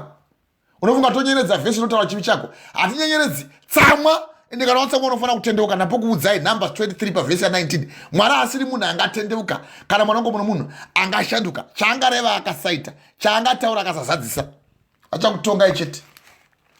Ende havari kukutongai, vachakutongai vana musoro bhangu kuoma musoro kudero so. Muchifunga kuti makangwara so uye munoita chihure chenyu muchifunga kuti makavanda, hamuna kuvanda. Mwari vachakurovai. Chai vakataka kuitaura kuna zvakazarwa chapter Jairova chapter 20 kubva pavhesi ya 11 kubva pavhesi ya 15 zvakazarwa revelations. Kutongwa kuchaitwa vanhu vose vakafa vapenyu. Zvatongwa zvenyu. Izvo ari kupiwa grace period. Watsemura manje kaya kechi 3 yaka handei kechi 4 famba handei pavhesi 15 Iye akati kwaari, zvino ungataura seiko uchiti ndinokuda kana mwoyo wako usingatendi? Dowa. Zvino wakandidadira katatu, Hey. usingandiudze kuti simba rako guru rinobvepi. Hey, arege robheja manje ure kuti maramba mamguri maramba. Wampori vadza akweti. Tichadaro. Zvakadai. Vana todzidzisa. Iye anenge adzidzisai motika muchimwa adzidzisai vana vangu vedu mati munondida. Wedu ndivakire imba kumusha uchivaka kwazvo kusvika yapera. Wachitaza baba wacho kana nemusha muruzevha havana. Ndiwo kuti kana mavigwa mafa manje mema yangu ndoiswa pashi paruvazhe. Ende vane dzimba dzawanda kuti hatitori mweya uyoyo kuti upinde munozotinetsa indai kuzhoko. Mweya waDherira kana wakubata so murume. Ivo vane mweya weDherira varegi. Vanokufudza iso hande. Chimisikai mai? Pa 16. Hey. Zvino wakati achingomutambudza mazuva ose. Dowa. Namashoko ake. Iye Dherira achitambudza murume anonzi Samson. Ndozvavanoita mahureso. Anokutambudza kusvika waita give in. Kana wamboramba kumunyenga anombouya pamwe akapfeka mini unoona kuti haudi. Omboyombo kuti imi baba munhu makafita kuva munozipa. Hino kana wawa izvo zvoti asi vataura chi wozoti one day ongouyaombo kuti magaro ba okurova. Iwo kuti mungadarere. Ino manje iwo manje anenge okunetsa manje mazuva ose kuti vedu ve sezvakaitwa murume anonzi Josefa uyu akazotiza. Ino vamwe memati hatitizi. Imuchi wa 1 Corinthians chapter 6 pavhesi ya 16 tiza yaupombwe. Genesis chapter 39 pavhesi ya 17 murume anonzi Josefa akatiza. Vamwe hamutizi manje warohwa manje magaro. Ropa radziya manje. Tsinga dzasimba. Ndopoti vanondiona semutete. Anoda kundijarira siterekere gai muone. Unoona kuti mungafungidza mungandikwanisa here imi. Iye mire. Iwoti musada zvokutamba kaiwe. Handitambwinini kwenza imbozama yezvetione. Uyai tione magonero amunoita. Apo iwo manje ndopaoneka uchidzera usadza muteko kwedera musheshe wakabakwa manje mukati meruoko. Ndakapokuudzai rungano kwataita tichidhidha isu kumusha madziva munhu waibata musheshe kudai yero usadza muteko kwedera waifanira kunyurira. Unofanira kunyurira usati wasvika papari nekuti anokurova kumeso nemusheche ari kudzera usadza muteko kwedera. Hino manje mukadzi woita sekuti wabatikana. Handei mai pavhesi ya 16 akamugombedzera mwoyo wake. Dowa. Ukanetswa kusvikira pakufa. Hey. Ati usvika unozva urenoita kuti unogomberedza kuti afange pakufa so kuti chiitai mani. Unozva kwaungidzwa wadembedzegwa wagombetedzwa mwoyo wako kusvika pakufa kuona kuti hausina kana chokutaura waperegwa nemashoko ngoti ura chingoitai henyu. Nehandikureva kuti unenge uchiredzewa so. Zvino nhasi tauya kuzoredza ndapuudza kuti isinoredza tauya kuzokuredza mukati mechifeve Dherira. Mukati memweya wauna wewe Dherira. Tauya kuzokuredza nezita raJesu. Apo uri kugombetedzwa nemweya usina. Hande mai pavhesi ya 17 hey. Akamuudza nemwoyo wake wose akati kwaari, Dowa. musoro wangu hauna kutongoveurwa nechiso kureva kuti nereza. Akamuudza nemwoyo wake wose. Yana ndichikuudza ngatiteukei nemwoyo wezvokwadi. Chinoita kuti uzodurura zvinhu zvose mwoyo. Kana ukaona attached kuhure nemwoyo wako wose ndokwawawa. Haleluya, haleluya, haleluya. Amen. Akamuudza nemwoyo wake wose akati kwaari handei, musoro wangu hauna kutongoveurwa nechiso nokuti ndiri munaziri waMwari kubva padumbu ramai vangu. wazviona manje sikireti dzose ndopaunenge wodzidurura manje. Nekuti kana rauya hure basa raro nderekuti rinoda kusefa information yose yakakwana. Ende unoibudisa nekuti wagombetedzwa 4 times. Achiramba achidzi nai vedu vei ndimudzei munosunga nemabote. Iye akati mabote awa ndodambura pam wadambura. Unenge uchiredzewa so nokuti ndo basa rehure. Haritombodi zvachose kuti iwewe ubve risina kuisa. Hazviiti izvozvo. 1 Corinthians chapter 6 pavhesi ya 16 kana munhu akasangana nechifeve. Hamuzivi here kuti wasangana nechifeve wava nyama imwe chete. Kana watongovata nehure iwo vahurewo. Izvo zvizivei, kusazvida kana kuzvida hazvichinji Mwari kuti vave Mwari, uye hazvichinji mashoko avo vakareva ava kuti ave anofanira kusunda iwe uinde kuna Mwari. Izvo nguva yose achipiwa mikana inokwana kuita mina, Mwari vakanga vaine grace period yekuti chitendeuka, tiza muchifeve, tiza kuhura. Now chihure chakashanda kuti kana wangochiravira chete unonetsa kubuda machiri. Ndosaka ndambokukotirai 1 Corinthians chapter 6 pavhesi ya 11. Vamwe venyu tanga takadero asi takashambidzwa, tikaita vatsvene, tikaruramiswa, tikashambidzwa naShe Jesu Kristu, tikava nyama navo ivo mumweya wavo. Taitohurawo vamwe vedu kudai so. Wamunoona ivo vamunoona vachiparidza kudai so. Taitohura chaizvo chaizvo. Bvunzai kana mukoma wangu anonzi Evariste parimwe anozvizivawo. Chaiko kwete kuti iye aihura, ndoreva kuti ini zvandaita zvake ivo wane upenyu hwavo, umwe neumwe wane upenyu hwake. Ndoreva zvangu ini zvandaita ini. Mwari vakatidana kuti paridze vhangeri, iwo ndio muono wapo wakatsiva nechihure. Now kana chivi chinge chawanda so, kana chivi chinge chawanda zvivika zvinge zvawanda zvinobereka rufu. Gara zvako uri memomo. Ruchiva gwawanda kunobereka zvivi, zvivi kana zvawanda zvobereka rufu. Gara urimo zvako muchihure imomo. Uchiwa Mwari vachiti tizai upombwe, ibvai mukufeva, iwo unoramba wakati pata. Muchinda pane mamwe machano ame muchinda kunana twabhamu kuya muchinzi imi ngofarai nguva yekufara chete. Masocial media vakawanda. One day apa anenge achipera sekuti anoparidza shoko raMwari, 1 minute apa anotafanira ari munyika. Iwo chiwa kuna Malachi chapter 2 pavhesi ya 7 kuti hamuzivi here kuti mumuromo mevapristi ndo munobuda njere. Naizvozvo rerekerai nzeve dzenyu kuvapristiya vaMwari. Tozwa Isaiah achitaura kuna Isaiah uko chapter 28 kubva pavhesi ya 7 kuti matafura avo azere marutsi. Now zvose zvavanoita zvakasviba, vazadza nedoro, vanomwa doro, vanodzidzika newaini nezvinonyangadza, zvizere zvose patafura yavo. Pavhesi ya 8 ndiani achadzidzisa zivo, ndiani achadzidzisa kururama, asi vana vachangobuda pamukakeri, asi vanoona nemwegwamwe here. Muchimuchira nezvanana so zvechikudzidzisai nhema, vanoparidza vachiparidza chichihure. Ende hazvine izvi zviri kuparidzirwa murume akanga ari muna Mwari, Samson. Watobva kuIsraeri aenda kuGaza kuvaFiristia, ndo paanopinda achiita kumahure. Ndati anohura ndobuda mumba achinotsvaga hure uko kuti avate naro. Vanouya vachingomema so vongoona voinda. Indai asi shoko charakanakira harivhikwi. Hurai zvenyu kutongwa zvakunononoka, vanakomana vanosimbira kuita mabasa asakarurama. Hurai zvenyu mweya weufeve. Samson naDherira. Uri Samson so watinotokudzawo kuti uri munhu anofanira kupa presidency kuvana uri mumba, kuti vana vatevedze so. Iwo ndopo dzingasiyana nemahure nemvana. Hamusi kuti kune nodzera chinhu chinodzinodzerai. Mweya unokubata so, unobata nerudzi. Ndakakuparidzai pamusoro pekururamisa rudzi. Josefa achiruramisa rudzi wangu areshewa nekuda kwemurume ainzi Sauro. Iwo nechihure chaunoita ichi, siya zvako. Chatongwa wana musoro bhangu, siya zvako. Ande mukadzi wangu chimudzika, siya zvako.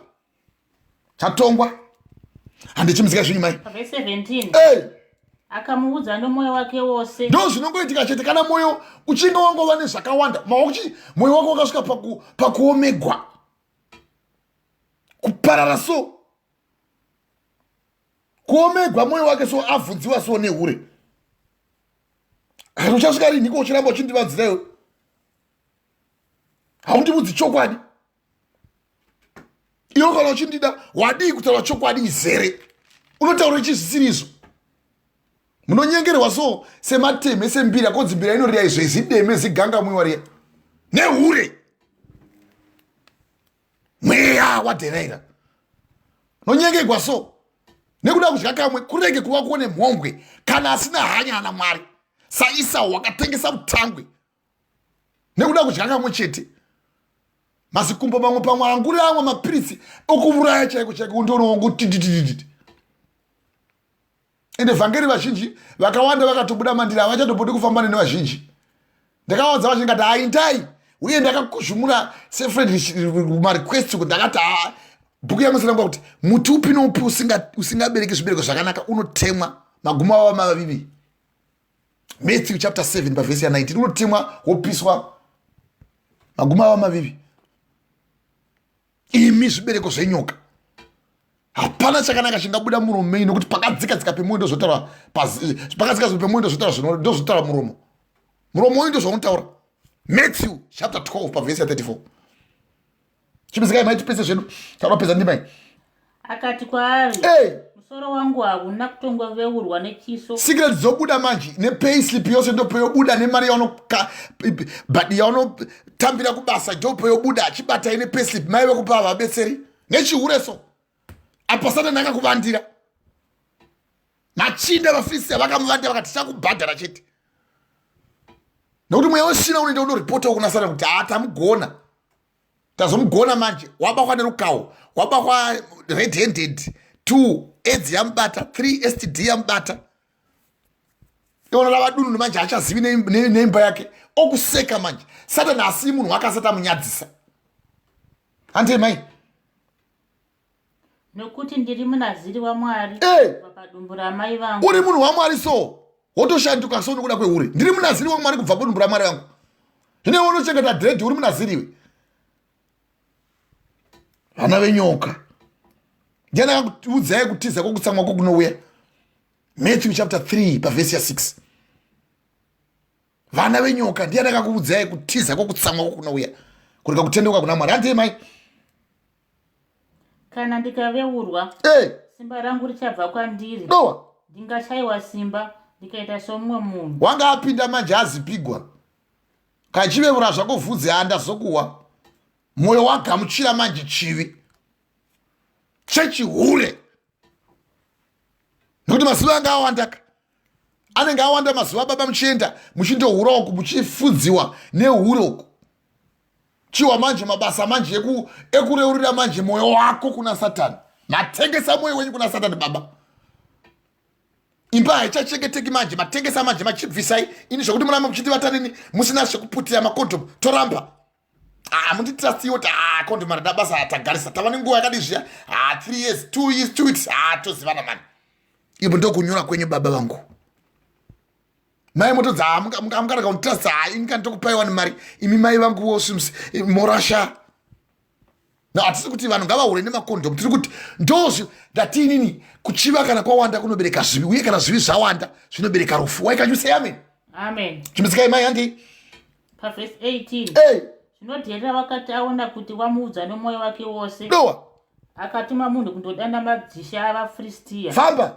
akati kwirai henyu vuno nguva ino nokuti wandiudza nomwoyo wake wose ipapo madzisha avafiristiya akakwira kwaari vakauya nemari mumaoko avo wapedza basa ka wakutotendewawo satani anenge ati ndapedza manje vavati vasina kondomu imofunga kuti tichambo window period inombomira 6 months hamusati mabakwa babasi pane pamuchabakwa uye muchiramba muchireso motodzigwa zvenyu muramba muchivata mupama mukadzi wemunhu muchabakwa chete 1 day muchiridza magwiriri ndopa muchaziva kuti hamusi tsotsi ende kana mabakwa nyika yose ichaziva kuti mabasa enyu uye mapepa ndo basa ravo vanouya nemifananidzo mapikicha iwo makamera akati kuuya nemafonu unokwera tokuziva kunoko wazviitira zasi uku kwamahande uku kana kupi mototi kana kuchikoma chendimbo uku changwena unenge wazviitira mukati kana mepurazi vakubata manje chiuyai kuroma chiuyai ndikupei mariya chiuyai mundipe mariya ndaziva manje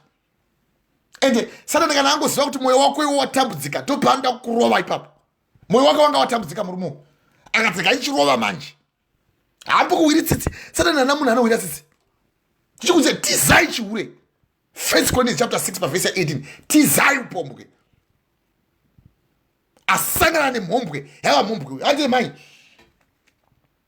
pavhesi 19 iye akamuvatisa pamabvi ake akadana mumwe kuzoveura motsinomwe dzebvuu ino memopurusigwa manje baba mapedza manje basa mavatiswa pamakumbo maakunzi yesidheti muchipuwa kana chititi zvititi zviya zvemukaka zviyazve chititi andeifamba mukadzi wangu akatanga kumumanikidza simba rake rikabva kwaari munenge muchirezvewa so muri pamakumbo baba vangu izvo ndo pari kuperera simba rose uye kana tikubvunzei kuti yesidheti munenge machipfuwirwa manje hamuchisina kana chamuchaziva baba vangu mangova zumbu rakapinda nyokwa kuti ichozokuti nai baba ko vhangeri ramaiparidza unenge unotaura kuti haiwa izvo imboindai munoita itai yenyu itai vashumi isi takabudamo mweya waDherira unokubvisa so muna Mwari so wototanga kuti tamuranda kuna Dherira. Hallelujah, hallelujah, hallelujah. Amen. Fambai mai. Verse 20. Akati Samson vaFilistia vasvika. Doa. Ipapo Samson akapepuka pahope dzake. Doa. Akati ndichabuda nguva ino sepane dzimwe nguva sezvaaisiposita akati chazvigona zviya zvokudambura matashu nekusongana nematanda achinoisa pamugova weHebhroni. Ino unenge uchifungidza kuti wawina manje but chapinda chagodza chagodza ndechiri muropa ichi chagodza nechemutsinga chiri muropa unofa nacho uswa hwenyati ndo huri mudumbu huri pamuromo inofanahwo chagodza manje chapinda mukati metsinga muropa mabakwa manje baba hapachina kwamuchaenda manje lakomba manje varume kuti uyai muone ndo basa rake rekuurai saka noti wanyanya kubata nemukadzi woti ko ingawani mano aya anenge achinda manje wapusa manje sedununu handi mai ndichabuda nguva ino sepane dzimwe nguva akasinungura asi wakanga asingazivi kuti Jehovha wakanga abva kwaari. Ndo zvinotoitika izvozvo manje asi wakanga asingazivi kuti Jehovha waita sei zokora vhesi iyoyo ndichabuda panguva ino sepane dzimwe nguva semabudia unoita uchifungidza kuti kana wabuda kubva kuhuro uchangobuda ugongobuda uri right zvandinoita ndakangwara stereka pana vanondibata vanokubata asi chinyi mhai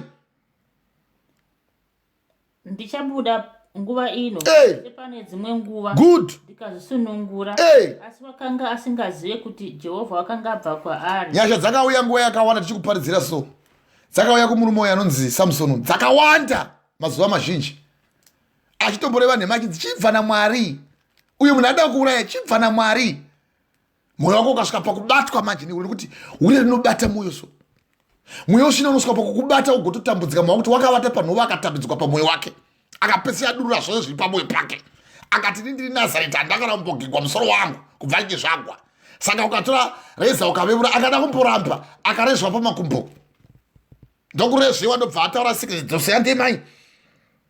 Pavhesi 21 zvino vaFilistia vakamubata vakamutumbura meso vakaburuka naye Gaza ndokumusunga nezvisungo zvendarira akakuya mutorongo. Kukuya akatambudzika mutorongo ndizvozvoreva izvozvo andei wabvisiwa meso manje rava bofu asina kana simba nokuti Satani anotanga kubata ipapo paungaona simba napo iyo sikarudzi iyo ndinotanga kuzvimba nechihure chako ichocho ndaita kensa ndaita nukusa iwe wakandohura handei mai. Pavhesi 22 asi bvudzi remusoro wake rakatanga kureba shure kwekuveurwa kwake kuna kuti Mwari vakanga vaida kutadza simba ravo kuti iwe wanga warashika asi warashika uyu ndiye akaitigwa izvo zvino iwewe munongopera baba vangu muchihure imomo mai vangu munongopera muchihure nekuti pane zvakazoitika pakumira kwevhudzi uko handei mai. Pavhesi 23 zvino madzishe avaFilistia vakaungana pamwe chete kuzobayira Dhagoni mwari wavo chibayiro. Wawa mwari vainamata here Dhagoni handei ndokufara nokuti vakati Mwari wedu wakaisa maoko edu muvengi wedu Samson. Wazviwa manje unotova muvengi so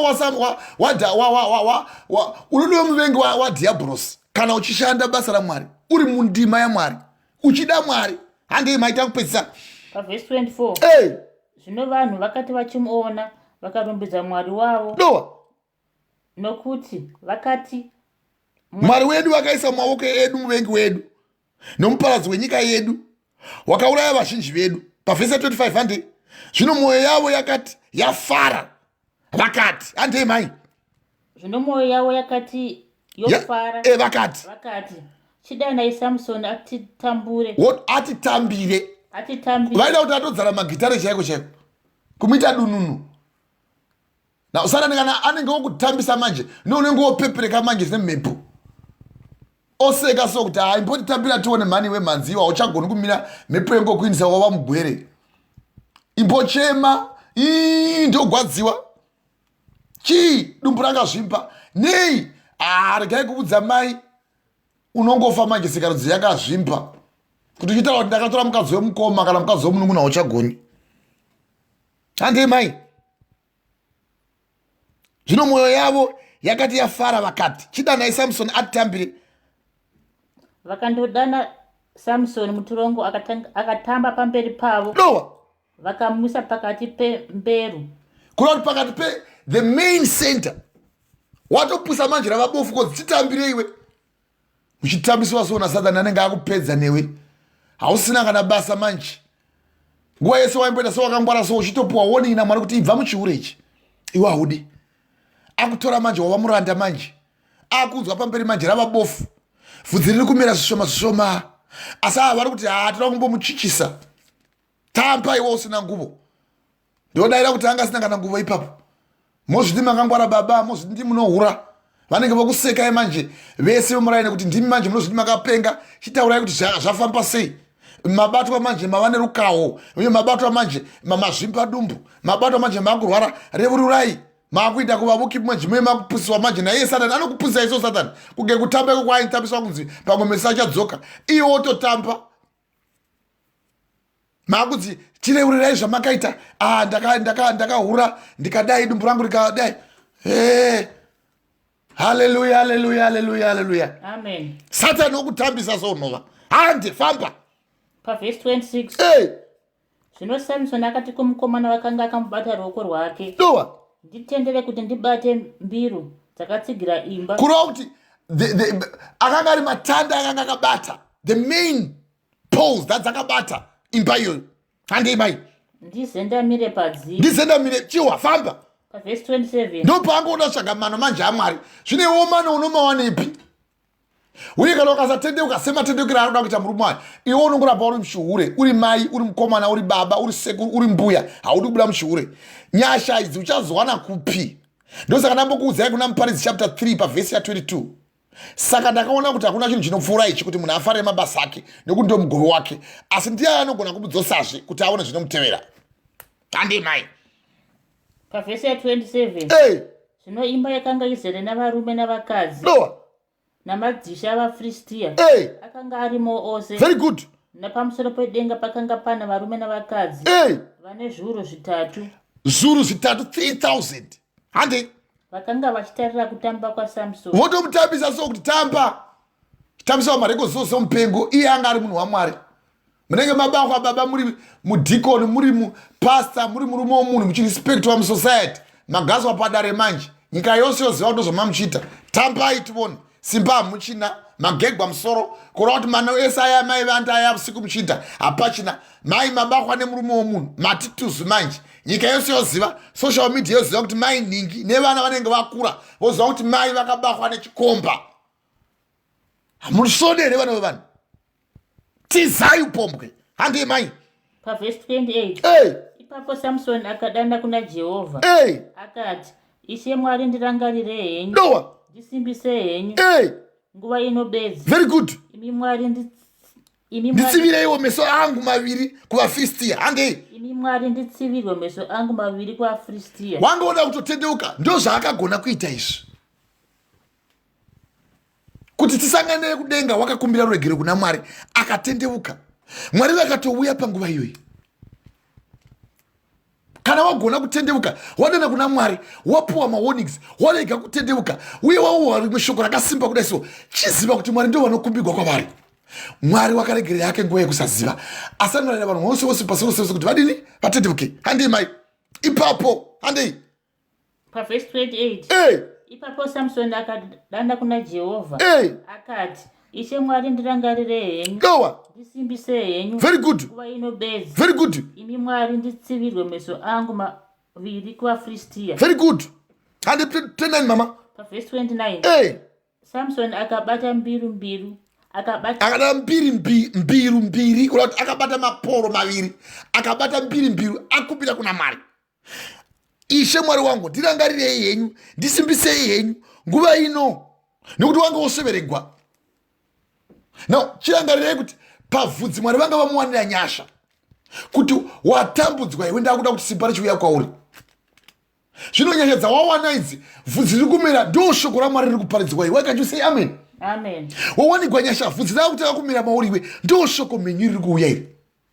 Rakuchikupa manje mukana kuti uchigona kuwana simba riri kukumbira kuna Mwari. Can you say amen? Amen. Ndo nyasha dzatiri kuparidzwa ndakuda kupindira manje. Chimzikai mai.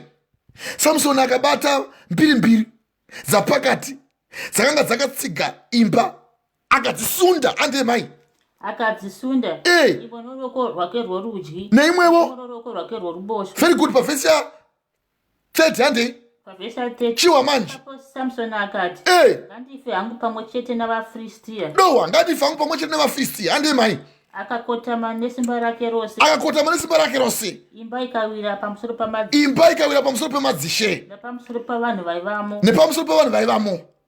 Naizvozvo vakafa. Vakaurawa pakufa kwake. Vakanga vari vazhinji. Kuna vakaurawa naye achiri mupenyu. Avakauraya nemavoko. Panguva iyoyo vakauraya pamwe chete nesimba rakapiwa naMwari vakava vazhinji. Ndo simba randakuda kuti ndichinamata newe uchikumbira kuna Mwari. Kuti Satani wakandishandisa nguva yareba. Mwari yava nguva yekuti iko zvinezvi ose madhimoni akafamba kwandiri. Akauya akanditambudza. Ndava kukumbira simba renyu rokudenga kuti rindirangarire. Mundiite mushene kwazvo. Handei mai pavhesi ya 31. Chimbidzikai mai. Pavhesi ya 31.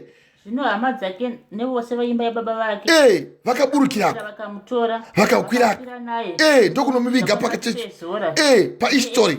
Nehistori. Pahwiro. Manoa. Baba vake. Iye. Vakatonga vaIsraeri makore ana 20. Why can you say amen? Amen. Hallelujah, hallelujah. Kana wanga uripo pa shoko raparidzwa iri, ndauda kuchinamata newe. Ndikumbire mweya musene kuti mweya musene uye kwauri. Iwe ukumbire kuna Mwari. Uti Mwari wangu ndinokutendai. Zviro kwazvo ndanzwa shoko renyu. Uye shoko renyu ramaparidza baba ndibetserei. Baba ivai munofamba neni. Uye baba ndirangarirei. Mashoko andanzwa mashoko ekunisa kudenga. Mwari ndanga ndisingakuzivi asi ndava kukuzivai. Baba makanaka ndinokutendai. Maita yenyu Ishe Kristu nevana venyu. Tanzwa shoko renyu baba, shoko rekunisa kudenga. Baba tanzwa kuti baba muri baba vanotida. Baba tanzwa kuti Ishe Kristu munotida. Uye baba tinoziva kuti muri baba ndo kune makomborero. Mwari maita yenyu, Mwari wa Abrahama, Mwari wa Isaka, Mwari wa Jakobo. Tanzwa rungano Ishe Kristu gomurume anonzi iye Samson. Baba akafamba nemi Ishe Kristu, baba asaka akazorasika nzira dzake. Akazoteverana baba nemweya wehufeve. Tanzwa mweya musene baba muchipupura kubva kutsamba yavatongi chapter 16. Kuti zvino Samson wakaenda Gaza. Akawana mukadzi waiva chifeve akapinda kwaari. Baba apinda kwaari akabatwa nemweya wehufeve. Tikazozwa pavhesi ya 4 baba kuti zvino pashure penguva iyoyo akadana nomwe mukadzi wakanga agere pamupata wesiriko wainzi Dherira. Tikanzwa Ishe Kristu kuti mweya weDherira wakanga ainawo wakamubata Ishe Kristu akamuwisira kure kwazvo. Asakagona kufamba nemi Ishe Kristu. Asi Mwari makamira naye mukamurangarira Ishe Kristu. Zviro kwazvo tanzwa mashoko makuru. Baba tikanzwa kuti Ishe Kristu kwamuri ndo kune ruponeso. Makamurayira mukamupa Ishe Kristu mwaka yakwana kuita mina. Akakona kutendeuka panzira dzake. Baba mukadzi Dherira akamunyengera.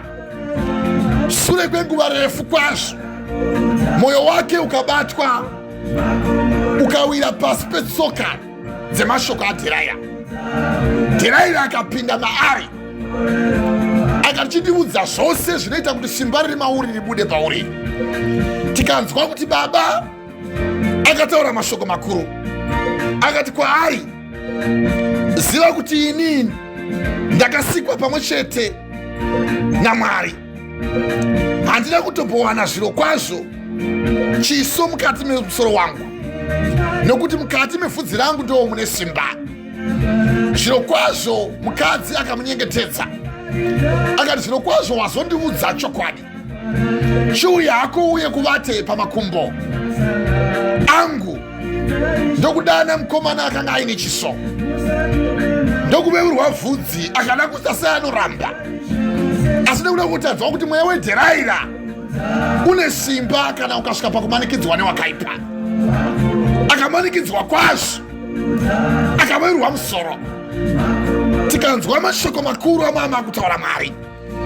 Mukati shure kwaizvozvo mukadzi akadana vaFiristia akati, chiuyai henyu munzwe mashoko makuru andataurira nemurume uyu.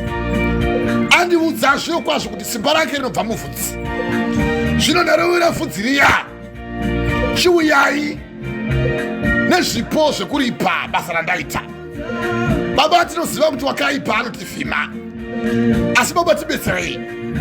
Shoko ramaparizairi Baba ishoko rokuendesa kudenga. Mwari tiri vana vari munoda. Mwari tirangarirei. Baba, takanzwa mashoko enyu amakapupura kuna Paulo kuna 1 Corinthians chapter 6 pavesi ya 16 kuti hamuzivi here kuti wasanganiswa nemhombwe pamwe chete wamhombwewo. Baba, tikanzwa muchiti imi tingatemere mitezo yedu iri pamiri yedu kuti ite upombwe, mukati haisho kwete hazvingabviri. Mwari tibatsirei. Muri Mwari wamunotida, muri Mwari wakatirangarira. Baba, mirei nesu, rangarirei Baba, tiri vana vamakada. Mwari waAbhurahama, Mwari waIsaka, Mwari waJakobo, tibetserei Ishe Kristu.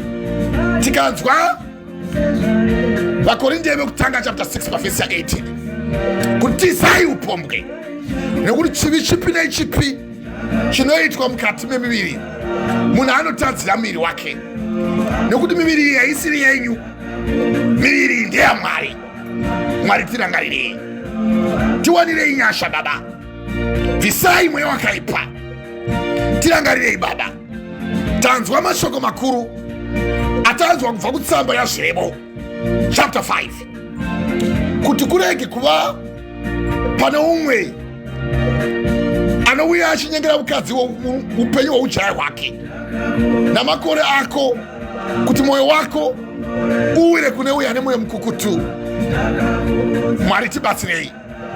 Tinotenda mweya mutsvene, uye tanzwa kuti vatorwa varege kutsvaga pfuma yako uye nezvibereko zvokutamburira kwako kwemavoko ako zviende kuimba youmweni. Tinoziva kuti mweni ndo asina kusungwa nesu pasungano yamakaita kana vaviri vasanganiswa pasungano yewanano. Tikanzwa muchiti zviro kwazvo iwe urege kuchema pakupedzisira kwako kana nyama yako nomuviri wako zvaparadzwa, uchiti ndakaregereiko kururamisa upenyu hwangu, uye mwoyo wangu wakaregerei kuchengeta mashoko akakosha pamberi pangu. Ndakaregereiko kutevera izwi ravadzidzisi vangu.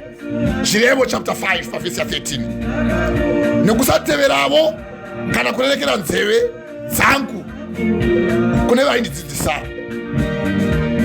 Zviro kwazvo tikanzwa pavesi ya 15 kuti inwa mvura padziva rako chairo nemvura inoyerera patsime rako chairo. Ko matsime ako anofanirwa kuparadzirwa here? Nenzira dzemvura yako dziyerere mudziva dzemishaya izhinji. Zviro kwazvo ngazvive zvako zvoga, zvisava zvavatorwa pamwe chete newe. Tsime rako ngariropafadzwe, ufarire mukadzi weujaya hwako sehadzi yenondo yakanaka nehadzi yengururu inofadza, uye mazamu ake ngaakufadze nguva dzose, ugare uchigutsikana nerudo rwake. Baba, tinokutendai. Naite henyu Mwari, tanzwa mashoko enyu. Tinonamata tichikumbira nyasha kubva kumusoro kudenga. Tava kuda kunamata nevawanda kupa upenyu hwavo kuna Jesu Kristu mambo wavo, kuti iye Mwari wamene akuitei vatsvene kwazvo. Mwari ndiye anokushandurai, Mwari ndiye achakuitai vatsvene. Toda kunamata nemi muchikumbirawo Mwari semunamato wakanamatwa nemurume anonzi Samson, akakumbira nguva yake yekuparadzwa. Toda kuti muise mavoko enyu pahana dzenyu, mudzokorere kumashure kwangu. Iti Jesu Kristu makanaka. Ndinokutendai Baba, maita neshoko randanzwa. Ndanzwa mashoko makuru amaparidza kuti tinofanira kutiza upombwe, uye mweya waDherira usandibata. Uye kana ndiri ni murume ndisaita saSamsoni, asi chindirangariraiwo Baba sekurangarira kwamakaita Samsoni. Iti Mwari Baba makanaka, ndinotenda mashoko amaparidza, ndamanzwa namagamuchira. Ndanzwa muchitimi Baba kuna Vatongi chapter 16 pavhesi 28 kuti ipapo Samson akadana kuna Jehovha akati, Ishe Mwari wangu, ndirangarirei henyu, ndisipisei henyu nguva ino, iyo nguva ino bedzi. Imi Mwari wangu, ndisivireiwo meso angu pavaFiristia ava. Mwari, ndirangarirei kuzvivi zvangu. Ndakakutadzirai Baba, ndikafamba muufeve. Ndirangarirei Baba, tikanzwa Samson kuti akabata mbiru dzake dzakanga abatisa mavoko ake, dzakakumbira jaya rakauya rikamubatsira. Tikanzwa ukuru hwenyu kwazvo kuti ipapo Samson akati, ngadife hangu pamwe chete navaFiristia. Akakotama nesimba rake rose, imba ikawira pamusoro pamadzishe nepamusoro pavanhu vaivamo. Naizvozvo vakafa, vaakauraya pakufa kwake vakanga vari vazhinji kwazvo pane vaakauraya ari mupenyu. Baba, ndibatsirei, ndiputse mweya yese yainditevera, haisina simba nekuti nhasi ndava chisikwa chitsva. Baba, ndibetserei, mirai neni Baba, ndinokutendai. Mweya waDherira hauna simba mandiri. Mweya wakabata Samsoni wokunyengerwa hausapinda mandiri. Mwari waAbrahama, hey pride and I should also die upon it I. Take close to head the bread and I. Laisha creed the bread and I. Take close to head the bread and I. Take close to head the bread and I. Laisha creed the bread and I. Take pride. Mwari waAbrahama, Mwari wa Isaka, Mwari wa Jakobo, maite yenyu Mwari tinotenda. Dai Mwari vanga vakuitai vatsvene kwazvo. Shoko raMwari rinotaura chitiro, asunungurwa naMwari wasunungurwa zvachose. 1 Corinthians chapter 5 pavhesi 17. Nokuti kana Mwari vakusunungura, tarisa zvakare chava zvitsva. Vanamata munamato waSamsoni, dai Mwari vanga vakurangarira, vakuita mutsvene. Pavanouya kuzotora vatsvene vavo, iwo uwanikwa uripo. Dai nyenja yaJesu Kristu, kuwadzana kwomweya mutsvene zvava nemi kubva zvino nekusingaperi. Ndinotenda. I thank you. Amen.